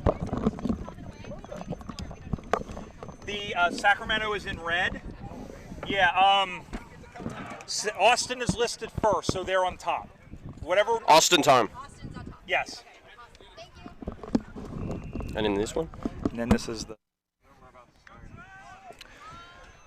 All right, back here at Cooper's Field, this Division III Pool A match between the Sacramento Suns and the Austin Crows Reserves. I'm Brian Barish, back here with you at the ground in Lakewood Ranch, Florida, at the Premier Sports Campus and on Go Live Sportscast. And joining me is a man who has won a couple of premierships with the Austin Crows. Simon Boyce will be in color. And Boise, you know this team, you know this reserve side. There's a lot of familiar names that you've played aside on that Division I, but a lot of up-and-comers as well. Yeah, g'day, Bristol. So, Yeah, you're good. good team here the Crows have got. Some good depth, some players that might get up and play in the Division 1-2 for the weekend, so we'll look forward to it. All right, we're underway here. Sacramento in the red jumpers. They're heading from left to right on your screen or from where we're standing. And a big half Nelson taken in there by the number 20, who is Sam Nix. And boy, that's a name that we know pretty well, the Nixie's Montrose back. man. Here we go. He's going to send that one in, and that one skews off the far side. Ball goes to ground. 51 in there again, the man in Alexander Rowe, and he's trying to get to the footy. And the umpire, as it's a dog pile on the rabbit, the umpire will have the ball up. Another premiership player, Taco Bill Herrera, was on top of that one. Yeah, it's one of the names that we mentioned that he's come up to play, that he's come back to play here in Division III, a very deep side in Division III for Austin. But here are the Suns with the football. That, I believe, is Tristan Boyer. It is. He's going to send that one inside 50, and it's marked nicely. And an opening opportunity for the Suns, who's had a rough season this year. They had a rough go of it. They did make it to the semifinals a year ago, but turning around and getting ready there is the number 23 in Christopher Gould. So Gould will stand as the mark is about 35 meters out. The kick is on the way. My goodness gracious, that looked good off the boot. And the goal umpire agrees, and that's the first major score of the game on the Cooper scoreboard. Sacramento 1 straight 6. Austin no score. A little bit of lax defensively there on the Crows' part there, Boise. Yeah, a bit sleepy out the gates. Suns moved it forward well, and that one wobbled through. Yeah, every once in a while you need a little. That one looked, well, it was a little bit of a wounded duck. It looked like one of Tony Romo's passes, I think, because he never could throw them straight. Very good analogy there, Bristle. Every once in a while I'll come up with those. Ball back in the middle of the ground here as the clouds are obscuring the bright Florida sun here at Cooper's Field. The ball goes to ground, and that one's going to get picked up in a little shovel pass forward. There's the Sheik and Toby Simmons out of the back, and well, I think he lost his title there as that one is sent up on the far side and it's marked. Long handball back. I think that might have been Kendall Hutchings. They all look the same from here. Long handball up on the far side. It goes in and clean bowls the man in Tyler Harrison for Sacramento. And then up on the far side, a little chip pass forward. Going back to get to it, running on, I believe, is Cuoca. He's going to stick his shoulder in there at the very least. The man in Colby Campbell, beg your pardon, the man who won the goal-kicking competition last night over at the stadium. But Austin able to get to it out on the near side. It's going to roll, it's going to skip, and it's going to be bundled out of bounds. The man there in 57 in Jose Lopez. He's another man who's been around your side a fair bit, Boise. Yes. Jose Lopez played in a couple of premierships, may play some Division I footy this weekend as well. Of course, the Austin Crows are part of a couple of players on that Texas Heat side, and we see Beth Nolenberger from the Texas Heat throw the ball back into play, and it's off the rib cage there of, I believe that was the number 5, and Aaron Crumpacker, one of the Sacramento Suns rookies, and the ball goes out of bounds. On the Cooper scoreboard, it shows that the Suns lead 6-0 over the Austin Crows. We already saw the other reserve team in this pool, or in this group, in this Division 3, in the Denver Bulldogs take out the win. That was the game you just saw here on Go Live Sportscast. And it's picked up by the Suns as they try to rustle that one forward on this freshly mown carpet. Here is Simmons. He throws that one onto the left. It got smothered and covered just like some Waffle House hash browns. And then going picking that one up again, the 28. Here is Hamish Palou, I believe. Also known as the Hammer. The Hammer. Well, his name is Hamish, and so that's what you got to be called. There's Crumpacker now for Sacramento, sending that one in. It drops in front, able to clear that one out of the back. Christou. That one. And Christou is another man who has a couple of premierships to his name. There's the Ninja Noor Jahangir. Yeah, Jahangir sends that one in forward, and that one goes through. It gets knocked down, and over running back to get it there is Justin Lee. Lee comes out looking for Simmons off of middle and off stump, or rather at least leg and off stump. Missed the middle stump completely, and now kicking that one back the other way. Out to the near side, it's going to drop in front, and the ball goes out of bounds, dropping once again in front of Ryan Miles. And now Austin starting to pick up the pressure a little bit when they have the ball in the forward line. What do you think, Bristol? 3-goal wind heading to our left? Yeah, or at least to our left and slightly blowing kind of in front of us as the ball comes back into play. We're glad we didn't have any hurricanes, or as they're known over in Australia, 15-goal breezes. Or at least that's the Saffir-Simpson scale over there. They do how many goals are kicking. I don't know. But anyway, we have a boundary throw-in. This Pool A match, of course, another Division III match coming up with the combination of I believe it's the Boston and Maine combination out of New England, going up against the Arizona Outlaws. That game is coming up, but right here in the here and now, it's 6-0 in favor of the Suns. Boundary throw in, Sacramento pocket. Rucks go at it. Lopez tackle, ball spits out the back. Crows have numbers, but it rolls out. Excellent. I like that. The ball goes out of bounds as it rolls in that forward line. I'll tell you what, I know that we've been down to Austin a few times. We've been to Onion Creek Sports Complex. I really love this ground here in Sarasota, Boise. It's really well done, and it felt nice and comforting when we were out yesterday over at the stadium. Yeah, perfect fields. Out to the near side it comes, up to go get it. That's and the Flying Dutchman, Sean Vanders. Out to the near side, and just caught in play there. I believe that was Lopez again. No, that was Andrew Miller, I believe. Yeah, Muscles Miller, and a nice, big strong mark taken in there by James Blocko. Jim Blocko, the former Golden Gate Roo, former Revolution product. That one is steered in towards the pocket, but it's going out. I believe that's going out of the full, and the boundary umpire pretends that she is landing at SRQ just across the way, and we'll have a free kick from the back pocket. You see the drone capturing the fit. It sounds like an angry band of mosquitoes, and I've had to look up and be like, ah! Oh, Taco Bill Herrera kicks it straight into the man on the mark, not one of his highlights. Well, I've seen worse. As, he'll be a boundary throw-in as it turns out. Right now, Sacramento on the front foot here, and I think it's interesting, considering how many players from those D1 championships, I think there was a little bit of a, aura about them. Here is Jengir sends that one up on the near side. The pack forms, 2-on-2 contest. Ball spits out. Boyer able to keep that one in play nicely. Stayed with the footy, throws in a Shepherd. Skittles that one into the middle of the ground, picked up, long handball. Here's Jengir. Nice. Sends that one on. Big bump put in by Crumpacker. And he's going to come over and just make sure he's okay. That's good sportsmanship there. And meanwhile, the ball goes into that pocket. Over to get it is David. David is going to get that one out, and that one's going to go sailing. And it'll be a free kick to Jengir up on the near side. And now the pressure's starting to come a little bit more there, Boise. Yeah, Crows trying to work their way into this slight breeze. Ninja will look to go forward. Robbie Pascolo, Skinny Rob. Vanders, the Flying Dutchman. Handball over, looking for Poncho. Sacramento clear with a long kick out wide, out to the wing. Up on the far side now, looking for it, and now skittling that one forward. Here comes Sacramento. A little don't argue from Cuoco is going to get spun right round, or check that. That was the 18. That was Todd Goodwin. Jacoby Smith with a little shake and bake. Look at him go. Needs to get rid of it. And he's been called for too far or holding the ball. Yeah, he ran a little bit too far. He's fast. I'm really impressed with his speed. I'm surprised he's not on the D1 side. Yeah, he played a little up there last year. Still learning the game. Maybe could play some this weekend. Here's Colby Campbell, as we mentioned, won the goal-kicking competition yesterday. Last night, beating in Kyle Bass from Dallas, in that tiebreaker. That one's going to get sent in towards the 6. It's going to roll, and it's going to.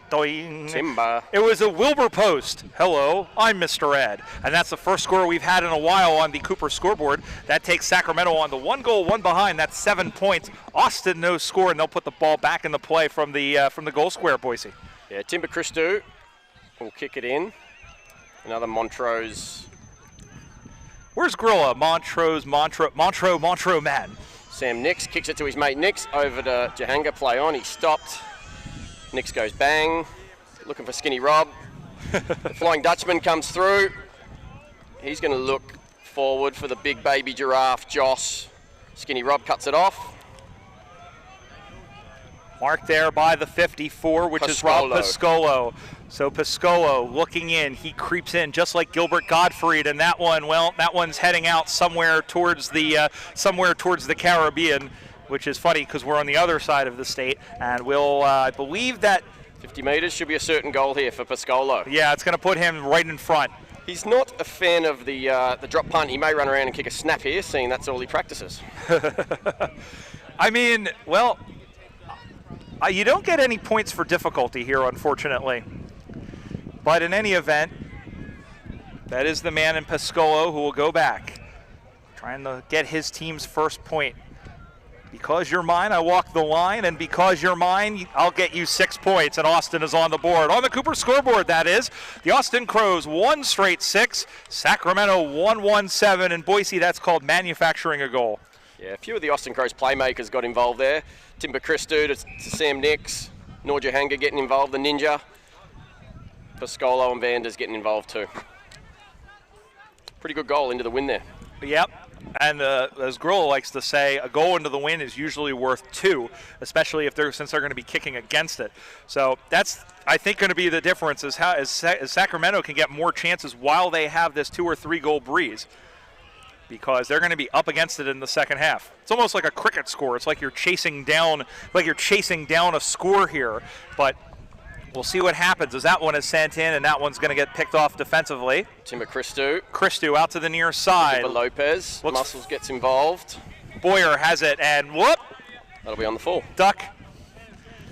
As Boyer sends that one out. I like Tristan Boyer. He's got a range of different skills. He's one of their veterans for the Sacramento Suns, and I think he brings a lot of spirit to the endeavor here for this Suns side. Nix comes inboard to his former Montrose teammate Tim Christou. I see the caterpillar on Nix's lip has turned into a butterfly. Speaking of which, there's the Movember initiative that we're doing that's being led by Dave Bryant in Houston. You can look at our website, usafl.com, for more information. Meanwhile, a free kick, and, a free kick has just been given, and a little handball. Here is the aforementioned Tristan Boyer. Sends that one with the wind, marked by Campbell. And Colby Campbell brushed aside everybody, and he was strongest, highest, and best, and he'll go back to try to add to his team's lead. That's all about muscles on that one there, Boise. Yeah, positioned himself well, took the mark. Can he go back and convert? Well, he was doing pretty well last night. He converted 4 of the 6 in the competition that we had, the goal-kicking competition. He's a little bit further in from where he was. Will he draw it back? No, it's going to stay. It's going to hang out over the bow of the deck of the ship, the good ship USAFL Nationals. I don't know what I was trying to do there, but in any event, it's 1 point for Sacramento. They go to 1-2-8 on the Cooper scoreboard. Those 2 points are the difference over Austin, 1 straight 6. Timber Christou going out to the far side, long kick, looking for Pascolo. Taco Bill Herrera held into him, ball spits out. Bit of a mosh pit over there, and the umpire will ball it up. Oh, he's pulled out something. He's called a holding the ball, and he's giving it to Austin. Taco Bill Herrera out wide, Jacoby Smith. Looks up forward, and has turned it over. Hammer Time gets involved, does not have it. Boom crash opera in the middle of the ground here in Lakewood Ranch, and a free kick to the Crows. Hammer goes out wide. He's got a runner, it's Muscles. Muscles Miller. Oh, he left Toby Simmons in his wake, and he skittles it home. Oh, that was a thing of beauty and a great setup, and that was a prettier finish. He torqued that ball home, and the Crows are in front.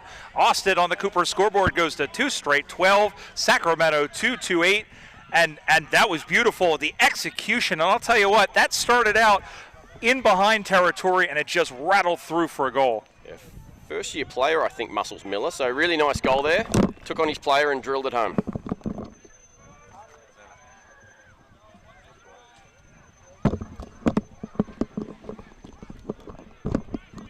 O'Malley up in the ruck, comes down. Sacramento takes it out wide. Nick's in pursuit.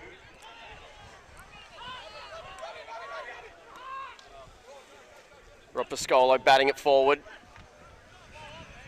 Oh, well, that was definitely dangerous where Angels fear to tread. Big tackle put in there on Nix. And, the umpire says it's holding the ball.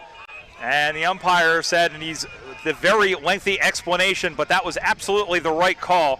So free kick for the Suns. Bit stiff there, I think, Bristol. Well, we can agree to disagree. That's all right. Yeah, it was. Well, I think you're a little biased, but that's okay. As the ball bounces away from McEachern and then picked up there by the Crows, out to the near side. Nix makes a can of corn catch. He gets by his man, and here come the Crows. Going to send that one inside 50, one-on-one contest, and there's contact in the contest, and I think that's going to end up being a free kick. Yeah, Baby Giraffe. The guy was all over him, and Josh, one of the reserves, very consistent forwards, Josh Sholton, also known as Baby Giraffe. As opposed to Jess Blecker of Portland, who's known as the Baby Goat.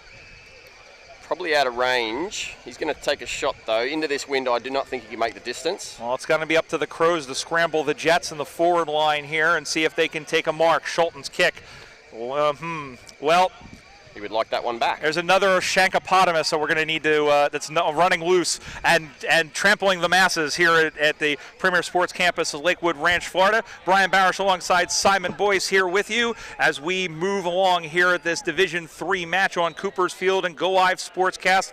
We'll be here with you for the rest of the day until 6 p.m. Eastern Time. Out to the near side they come, and again, Campbell, who's come back from the forward line. Oh, wow. He ran into, I believe that was Nix, who just put him on his tuchus.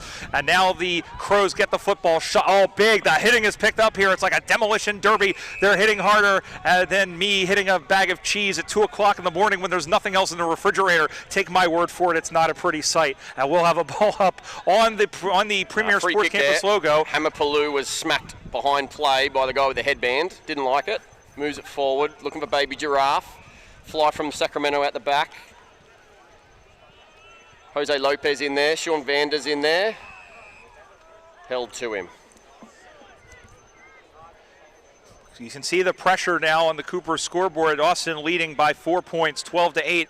And you can see now the pressure starting to build against the Sacramento side, and they're weathering it as best they can. They're going to need to link up some passes here. David goes after the football for Sacramento. And then, now a little shovel pass there. There is Jengir, who kicks that one into the middle of the ground, and it is through the hands. Ball goes through. Queen Bowl's a man there. And, picked up again, little shovel pass, trying to get it out of there, and finally they do for now. I believe that was a Goodwin again who got rid of it, but we have a whistle. And everybody kind of walking forward. I believe a 25-meter penalty has been awarded. I think he's paid free kick down the field. Downfield, thank you. A bit over the shoulder there. And so it's almost like pass interference in gridiron football. It's a spot foul whenever the ball's in the air. So running off the ball now, here come the Suns, trailing by 4 points. And again, it's Campbell, and he had all sorts of room around him. He gives the handball off, kicked on the way. It's sailing off to the right-hand side, and Kelly Mariano with a long kick, but the accuracy not there, and the deficit is reduced to half a goal. So on the Cooper scoreboard, Sacramento goes to 1-3-9, and Austin at 2 straight 12. Those 2 scoring shots so far holding up pretty well, Boise. Timber Christou goes out wide, looking for Muscles. Good mark. Muscles Miller.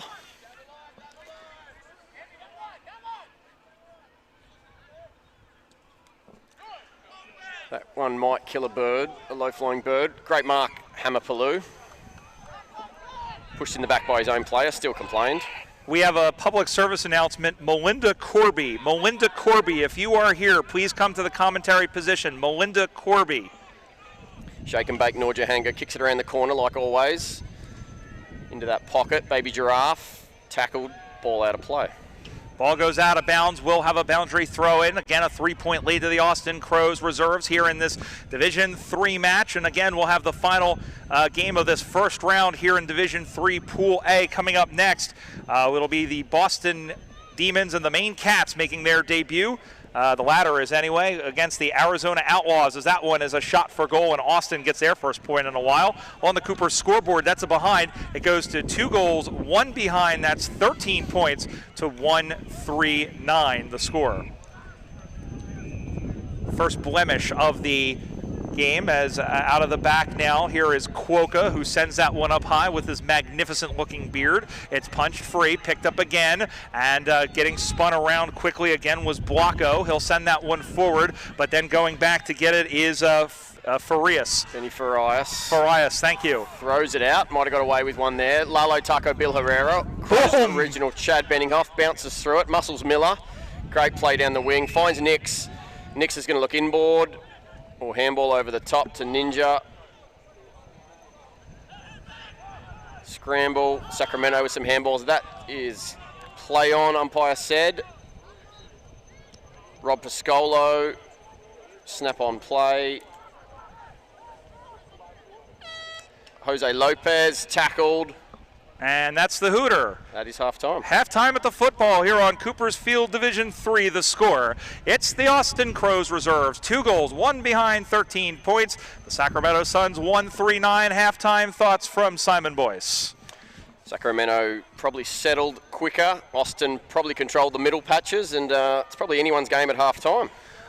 Yep, still 20 minutes to play here in this one, Division III, and once again a public service announcement here at the ground. Melinda Corby, if you are here, please see us at the commentary position, please. Melinda Corby, that's halftime. The score, the Austin Crows 13, the Denver Bulldogs 9. We'll step back. We'll be right here for the second half. I'm here at the USAFL National Championships on Go Live Sportscast.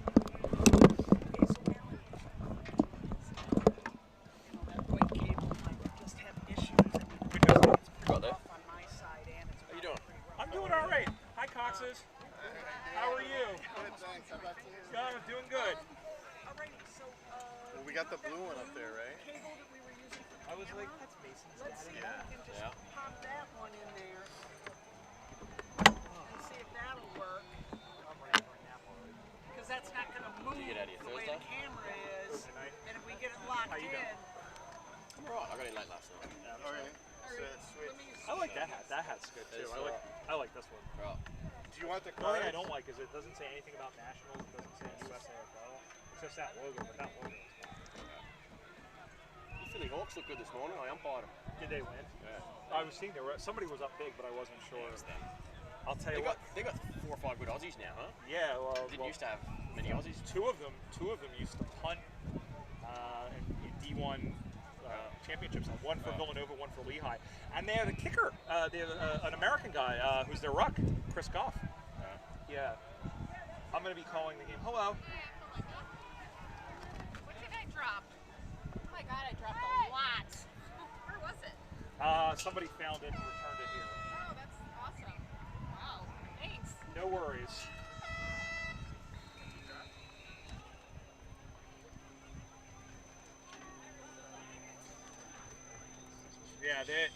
They've gotten good. I mean, see how they do against San Diego. San Diego worries me.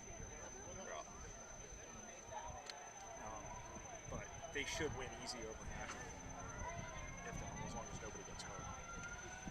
And then after that, we'll see. After that, we'll see. But it's San Diego. John Loring was hoping to have played San Diego first up because he thinks they'll be still adjusting to the time zone. But I don't know. Maybe Nashville will do them a favor.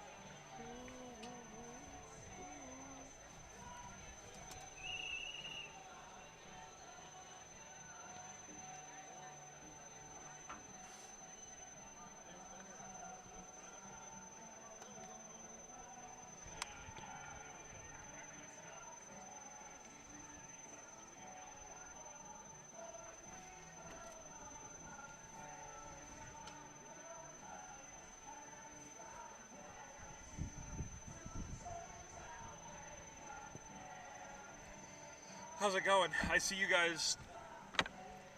Yeah, we're just battling the sun. I'm sorry. I appreciate everybody's hard work, though.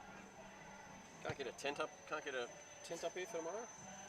We'll get you a floppy hat. If it wasn't for this, I would have my floppy hat on. Yeah. It's really just because it's unpredictable. As soon as the clouds part, and then the ball play goes right into the sun, and then. Yeah. As long as it doesn't, because like 3 years ago we had a couple of showers pass through on Saturday. Because I remember us, and we had a different company at the time doing this, and I distinctly remember yelling, "It's pissing down with rain," and then like just as I said that, like it cut out, the picture cut out. Like just because it started picking up, and it was like that for maybe about 5 minutes, and then it cleared out, and then it got humid. That was the problem. But it's not too bad. It's not too humid right now. Brian? Ham?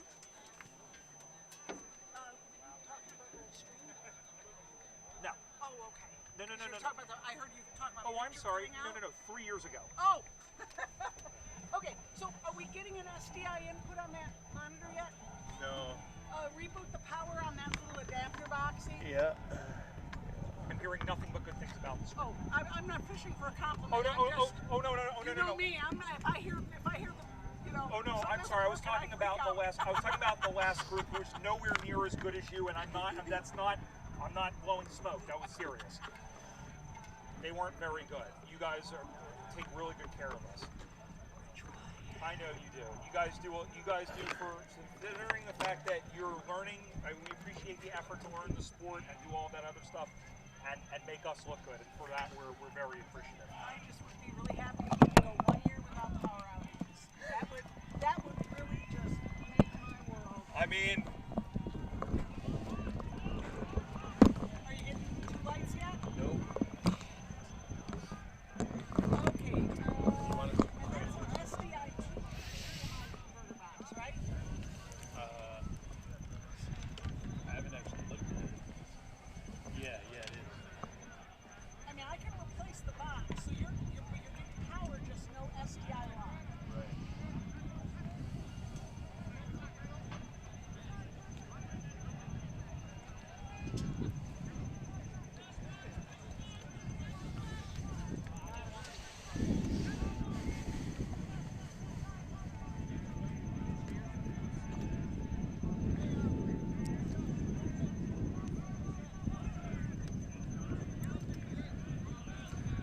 Alrighty then, second half about to get underway. The Austin Crows, they lead by 4 points on the Coopers scoreboard. They're in the white jumpers heading from right to left. And the Sacramento Suns now heading into the wind. They're heading from left to right. They're heading from left to right. The Crows are heading from right to left. It's only game 3 and I'm already messing up. That's okay.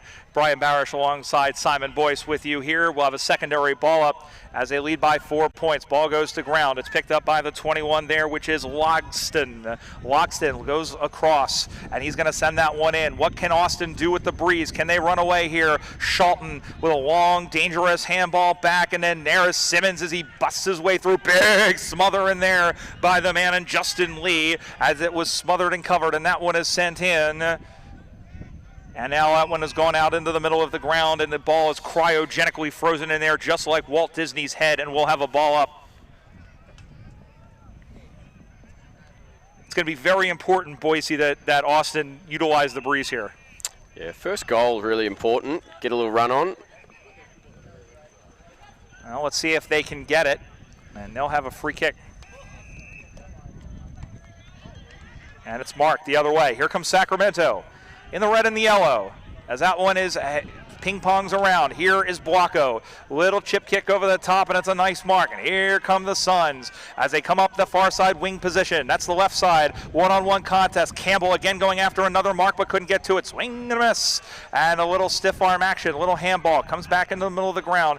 Handballs it back. And here come the Suns, sending that one in towards the sticks. It's going to be a goal mouth scramble. David saw it go off his hands.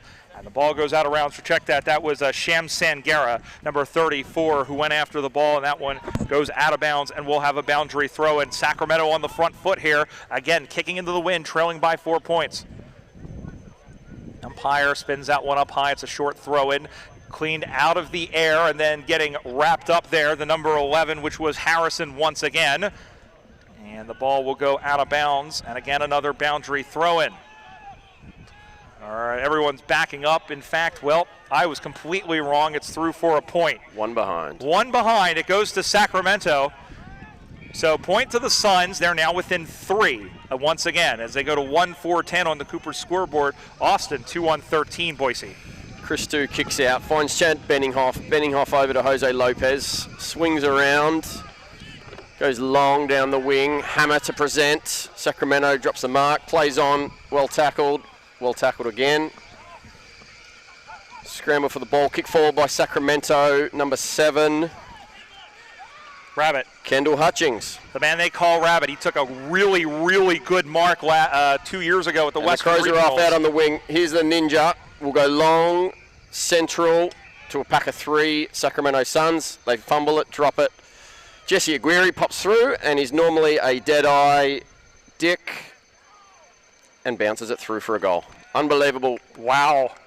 He got a room service bounce on there that Jesse Aguirre, but they all look like 50-meter bombs on the scoreboard, Boise. That extends Austin's lead on the Cooper scoreboard. They go to 3-1-19 to 1-4-10 for the Suns, back to 9 points, and able to draw them out, Austin, so there was nobody in the square, and that allowed the bounce to take effect. Yeah, great transition footy. They've gone from one end to the other, moved it well.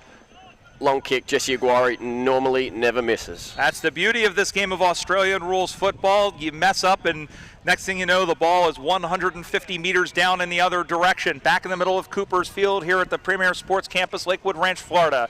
Glad that you're here with us on Go Live Sportscast, and remember, you'll be with us for the rest of the day as we have games going on past the 5 o'clock hour. Here is Sangera again, but there was a whistle. Everybody stopped. Holding the man, and Sangera will go back and try and bring his team closer, down by 9 points. Sham. Sam the Sham and the Pharaohs. Wooly bully. You think they call him Sham Wow? Well, if he kicks out one, I'm sure he will. Sham Wow. He's pretty reliable from this distance. Let's see how he goes. He's going to go creep in. The kick from 40 meters out. Beautiful it's on kick. the way. It's Beautiful. a really good kick, but it's off to the right side. Unlucky. It was like one of my Aunt Becky's cookies. It looked good coming out of the oven, but crumbled into nothing at the end. Minor score to Sacramento. That's their 5th. 1-5-11 for the Suns. 3-1-19 for Austin, back to 8 points. They got to straighten those up as they've only had 1 from 6 scoring shots so far, Boise. And as our old friend Bill Robert, who just ended his run with stateside footy, used to say, if you kick too many behinds, you get your behind kicked. Bit of confusion out on the wing on whose free kick it is. I'm always confused. I don't even know where I am right now. Well, maybe I do.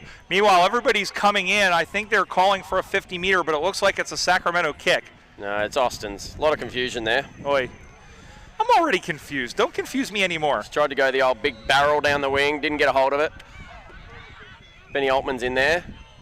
Nor waiting on the outside as normal. Swing around. Centers it. Not many home. There is Lopez, drops the mark. Sacramento will clear by the looks of things. Left foot kick out wide down the wing. 2 Austin Crows bang into each other and look at each other in confusion. Kick goes forward. Play on. Lopez looking for Aguirre. All over him. And Sacramento should clear. Couldn't pick it up. Tackled high. Got to ring around your collar and your whole wash clean, but that doesn't work in Aussie rules football. And Sacramento comes up now the far side as that one is taken by Simmons. Long looping handball over the top, and here they come. Goodwin sends that one forward. It clean bowls the man there in McEachern, and the ball will roll, tumble, and fall out of bounds on that far side unless they kept it in, which they didn't.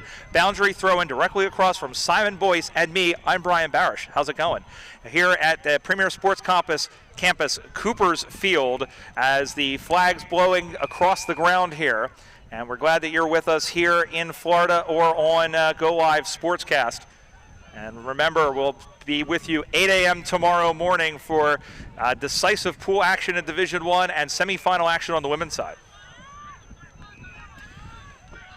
Free kick given away there by Ryan O'Malley. Suns go forward looking for Sham. Taco Bill Herrera with the clearance. Out here is Paddle. I don't even know his real name, to be honest, Bristle, but he goes by Paddle. Alexander Rowe, that's why his name is Paddle. Yeah, there you go. See? We're a sharp group at Austin. I like that one better. I like that one almost as I like Anthony Butt's nickname. Yes. Seymour. Yes. Nobody write any angry letters. That's the nickname they gave him, not me. Trying to keep these PG. Yeah, of course, just a little bit. As that one is set in, and that one, gosh. Marked by the Flying Dutchman on the last line of defence. Goes out wide, looking for Nix. Thanks, Boise. Nix. Kept that one in up on the far side now. Simmons now sifting through defenders, shoving aside Nix like he was a bunch of toothpicks. And the ball has gone out of bounds in front of the Cooper's scoreboard and the Cooper's beer tent, which will be open very, very soon. Remember to go get your Cooper's beer at some point today because it's what's for breakfast. That's what I'm told, as the ball will come back into play directly across. And I'll tell you what, Boise, you've been to a whole bunch of these finals, and you've played in a bunch of finals. You've been to a bunch of these nationals. There's nothing like Sunday when that beer tent gets full of everybody. My favourite day of the year. Don't tell my wife that. You mean other than your anniversary? No. Still my favourite day of the year. I won't tell her either if you don't tell Christmas. mine. Here we go, ball in the middle of the ground.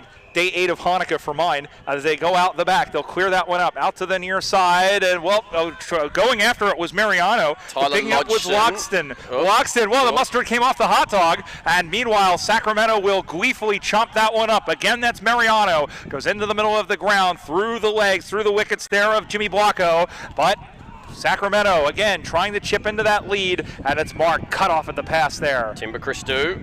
He's played really well Very defensively. reliable.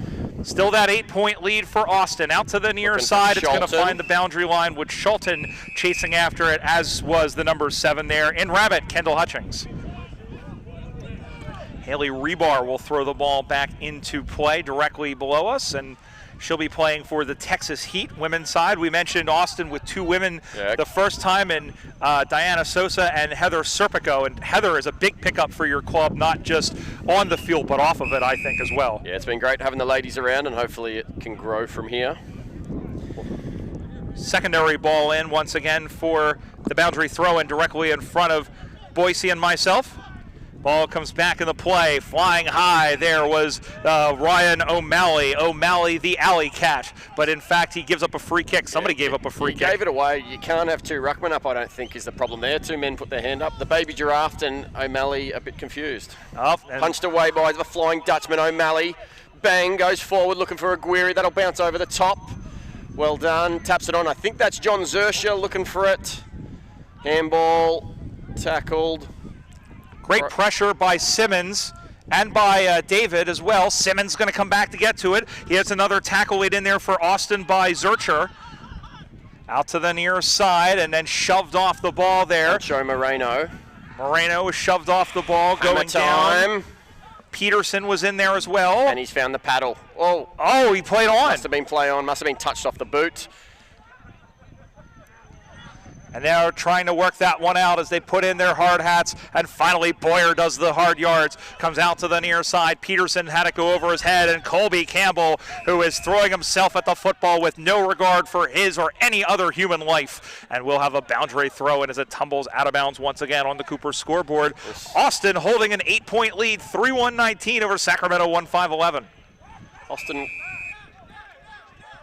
another ruck infringement, this time going against Sacramento. Ryan O'Malley, Uber O'Malley as he's affectionately known, because he loves to give his teammates lifts to the games. Otherwise known as O'Malley the Alley Cat, because The Aristocats was a pretty decent movie. Not as good as 101 Dalmatians, but you know. Ball comes to ground as Jengir couldn't get to it. Here comes Toby Simmons. Little chip kick, nicely weighted into the middle of the ground. Here is McEachern, another nicely weighted kick, but it doesn't come off and it's picked off. Benny Farias saving the day there. Christou, not sure what to do. He's going backwards. It might be a little early in the game to be icing the clock. Not many options downfield. Christou, nice looking left foot kick, looking for Baby Giraffe. What a good a mark. The Baby Giraffe kept his feet in this occasion, held onto it. Sticky hands. Giraffes aren't known for their hands. No. But he is. Middle of the ground and a nice mark ahead as he was able to get away from Miller. Andy Muscles Miller. Looking for a handball. No, he's kicked it long. Good looking kick. Can Nix mark it? One grab, no. Skinny Rob Pascolo, snap. Ooh. Tumbles it through for one behind. I didn't know they had tumbleweeds here. 9-point game here, Bristle. 3-2-20 on the Cooper scoreboard to Austin. They lead Sacramento 1-5-11, and time running short, but I'll tell you what, still a ball game. They've gone out quickly now up the left side. They got to hurry now. Not much time left. Marked on the far side by, well, I believe that was by Hutchings, and that one is sent through the hands, and there's 2 white jumpers to get it. Picking that one up there is the man in Pelou, the man they call Hammer, or Pelou, if you prefer. And the ball comes to ground, and then Goodwin able to get that one out. Chop inside again, looking for a wide open. Well, that wasn't Colby Campbell. That was Jared Kay, K-A-Y. Every kiss begins with him. At least that's what he likes to think, and we'll go back. Needs this one. Yeah. Can he slot it? Wind is left to right. Well, that was a ski jump ball. Not going to make it. Not going to make it, and that one is tipped Punched over the line. Through by Christou with the big fist. Rushed behind, goes to Austin. 6th minor score of the game for the Suns. They go to 1-6-12, back to 8 points to 3-2-20 for the Crows. Latter stages here of the second half. Again, 2 20-minute halves for those of you watching at home on Go Live Sportscast, as we have games every hour throughout the hour. Good looking kick in there. Timber Christou finds Rob Pascolo. Pascolo chips it out wide, looking for Nix. And Nix is off. Play on. Centers the ball, looking for someone. Nobody home. Dr. Battalato, Professor Battalato in there with the helmet. And Sacramento clears. All right. They have the football now. It's Julian David. Sends that one up on the far side, but that one goes sailing away, and that one will be on the intense side of the field, as our friend Scooter Matheson used to say, because there are people over there intense. And we'll have a free kick. It will go the way of Austin. And Austin, again, hanging serve with that 8-point lead. Trying to hold on to this one would be a key win in this one. And I don't think they on the barrel. Oh, yes. Great. Oh, what a mark. Giraffe. Josh Sholton, Baby Giraffe, great mark. He's presenting well late in the game. That's about his third good mark so far. Sholton will go back. He's going to take his time, and of course, the clock ebbing away here. So he's a little out of his range, but he is going to try. We have different perceptions of reality. That one's going to be short, as Boise predicted. Ball goes to ground. Boyer had it go over his head. Going to pick that one up again is Miller. Miller is going to try and turn that one in, but it was blocked by the red wall. And then that one is cleared out on the far side. Flying again through Flying it. I believe was Van de Kamp. Van de Kamp, and then here they come the other way. Digging in there and going after that one was the 13, I believe, in Cameron Fairchild. And it will stay in. Big hit in there. The footy in there is harder than 12th. Sacks on the mill and all that good stuff like that. Throw a blanket over about 15 players. We'll have a ball up directly across from Simon Boyce and me, B.D. Barish, right-handed bowler. I think I'm more of a spin. I can't get the ball to do anything. Leg spinner? Yeah. I have neither a leg nor a spin, but we'll go with that. Ball up on the far side. Now again, what can Sacramento do? Time is of the essence here. Yeah, they need to move it along. And again, a nice mark, and well, that wasn't Campbell. It's not Sham. Nope. It might have been that other guy in there. I think it was Kay again. Oh yeah, that's him. He's presented the last 5 minutes a few times. I think he's a little out of his depth too here, thinking he's going to kick it that far into the breeze. The Suns will have to scramble the Jets from 50 meters out. It's going to die in the square, and it's marked. That's Sham, I think. No, that's Campbell. Oh, that's Campbell. That's Colby Campbell as he bullies his way through, and now he's got to convert.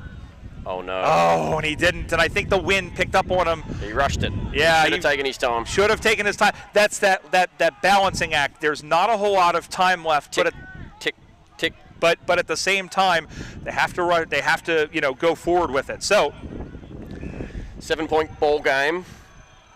Christou out wide finds the Flying Dutchman Sean Vanders, and smart player Vanders. He'll probably slow it up. No, moves it on. Looking for Pascolo. Finds him on the wing. Sending that one forward Looking quickly. for Aguirre, finds him, slips through his hands, not well marked there, Aguirre. Lopez bundles it forward, Professor Battalato. One behind. Probably the worst result for Austin. It gives Sacramento back the ball, down eight.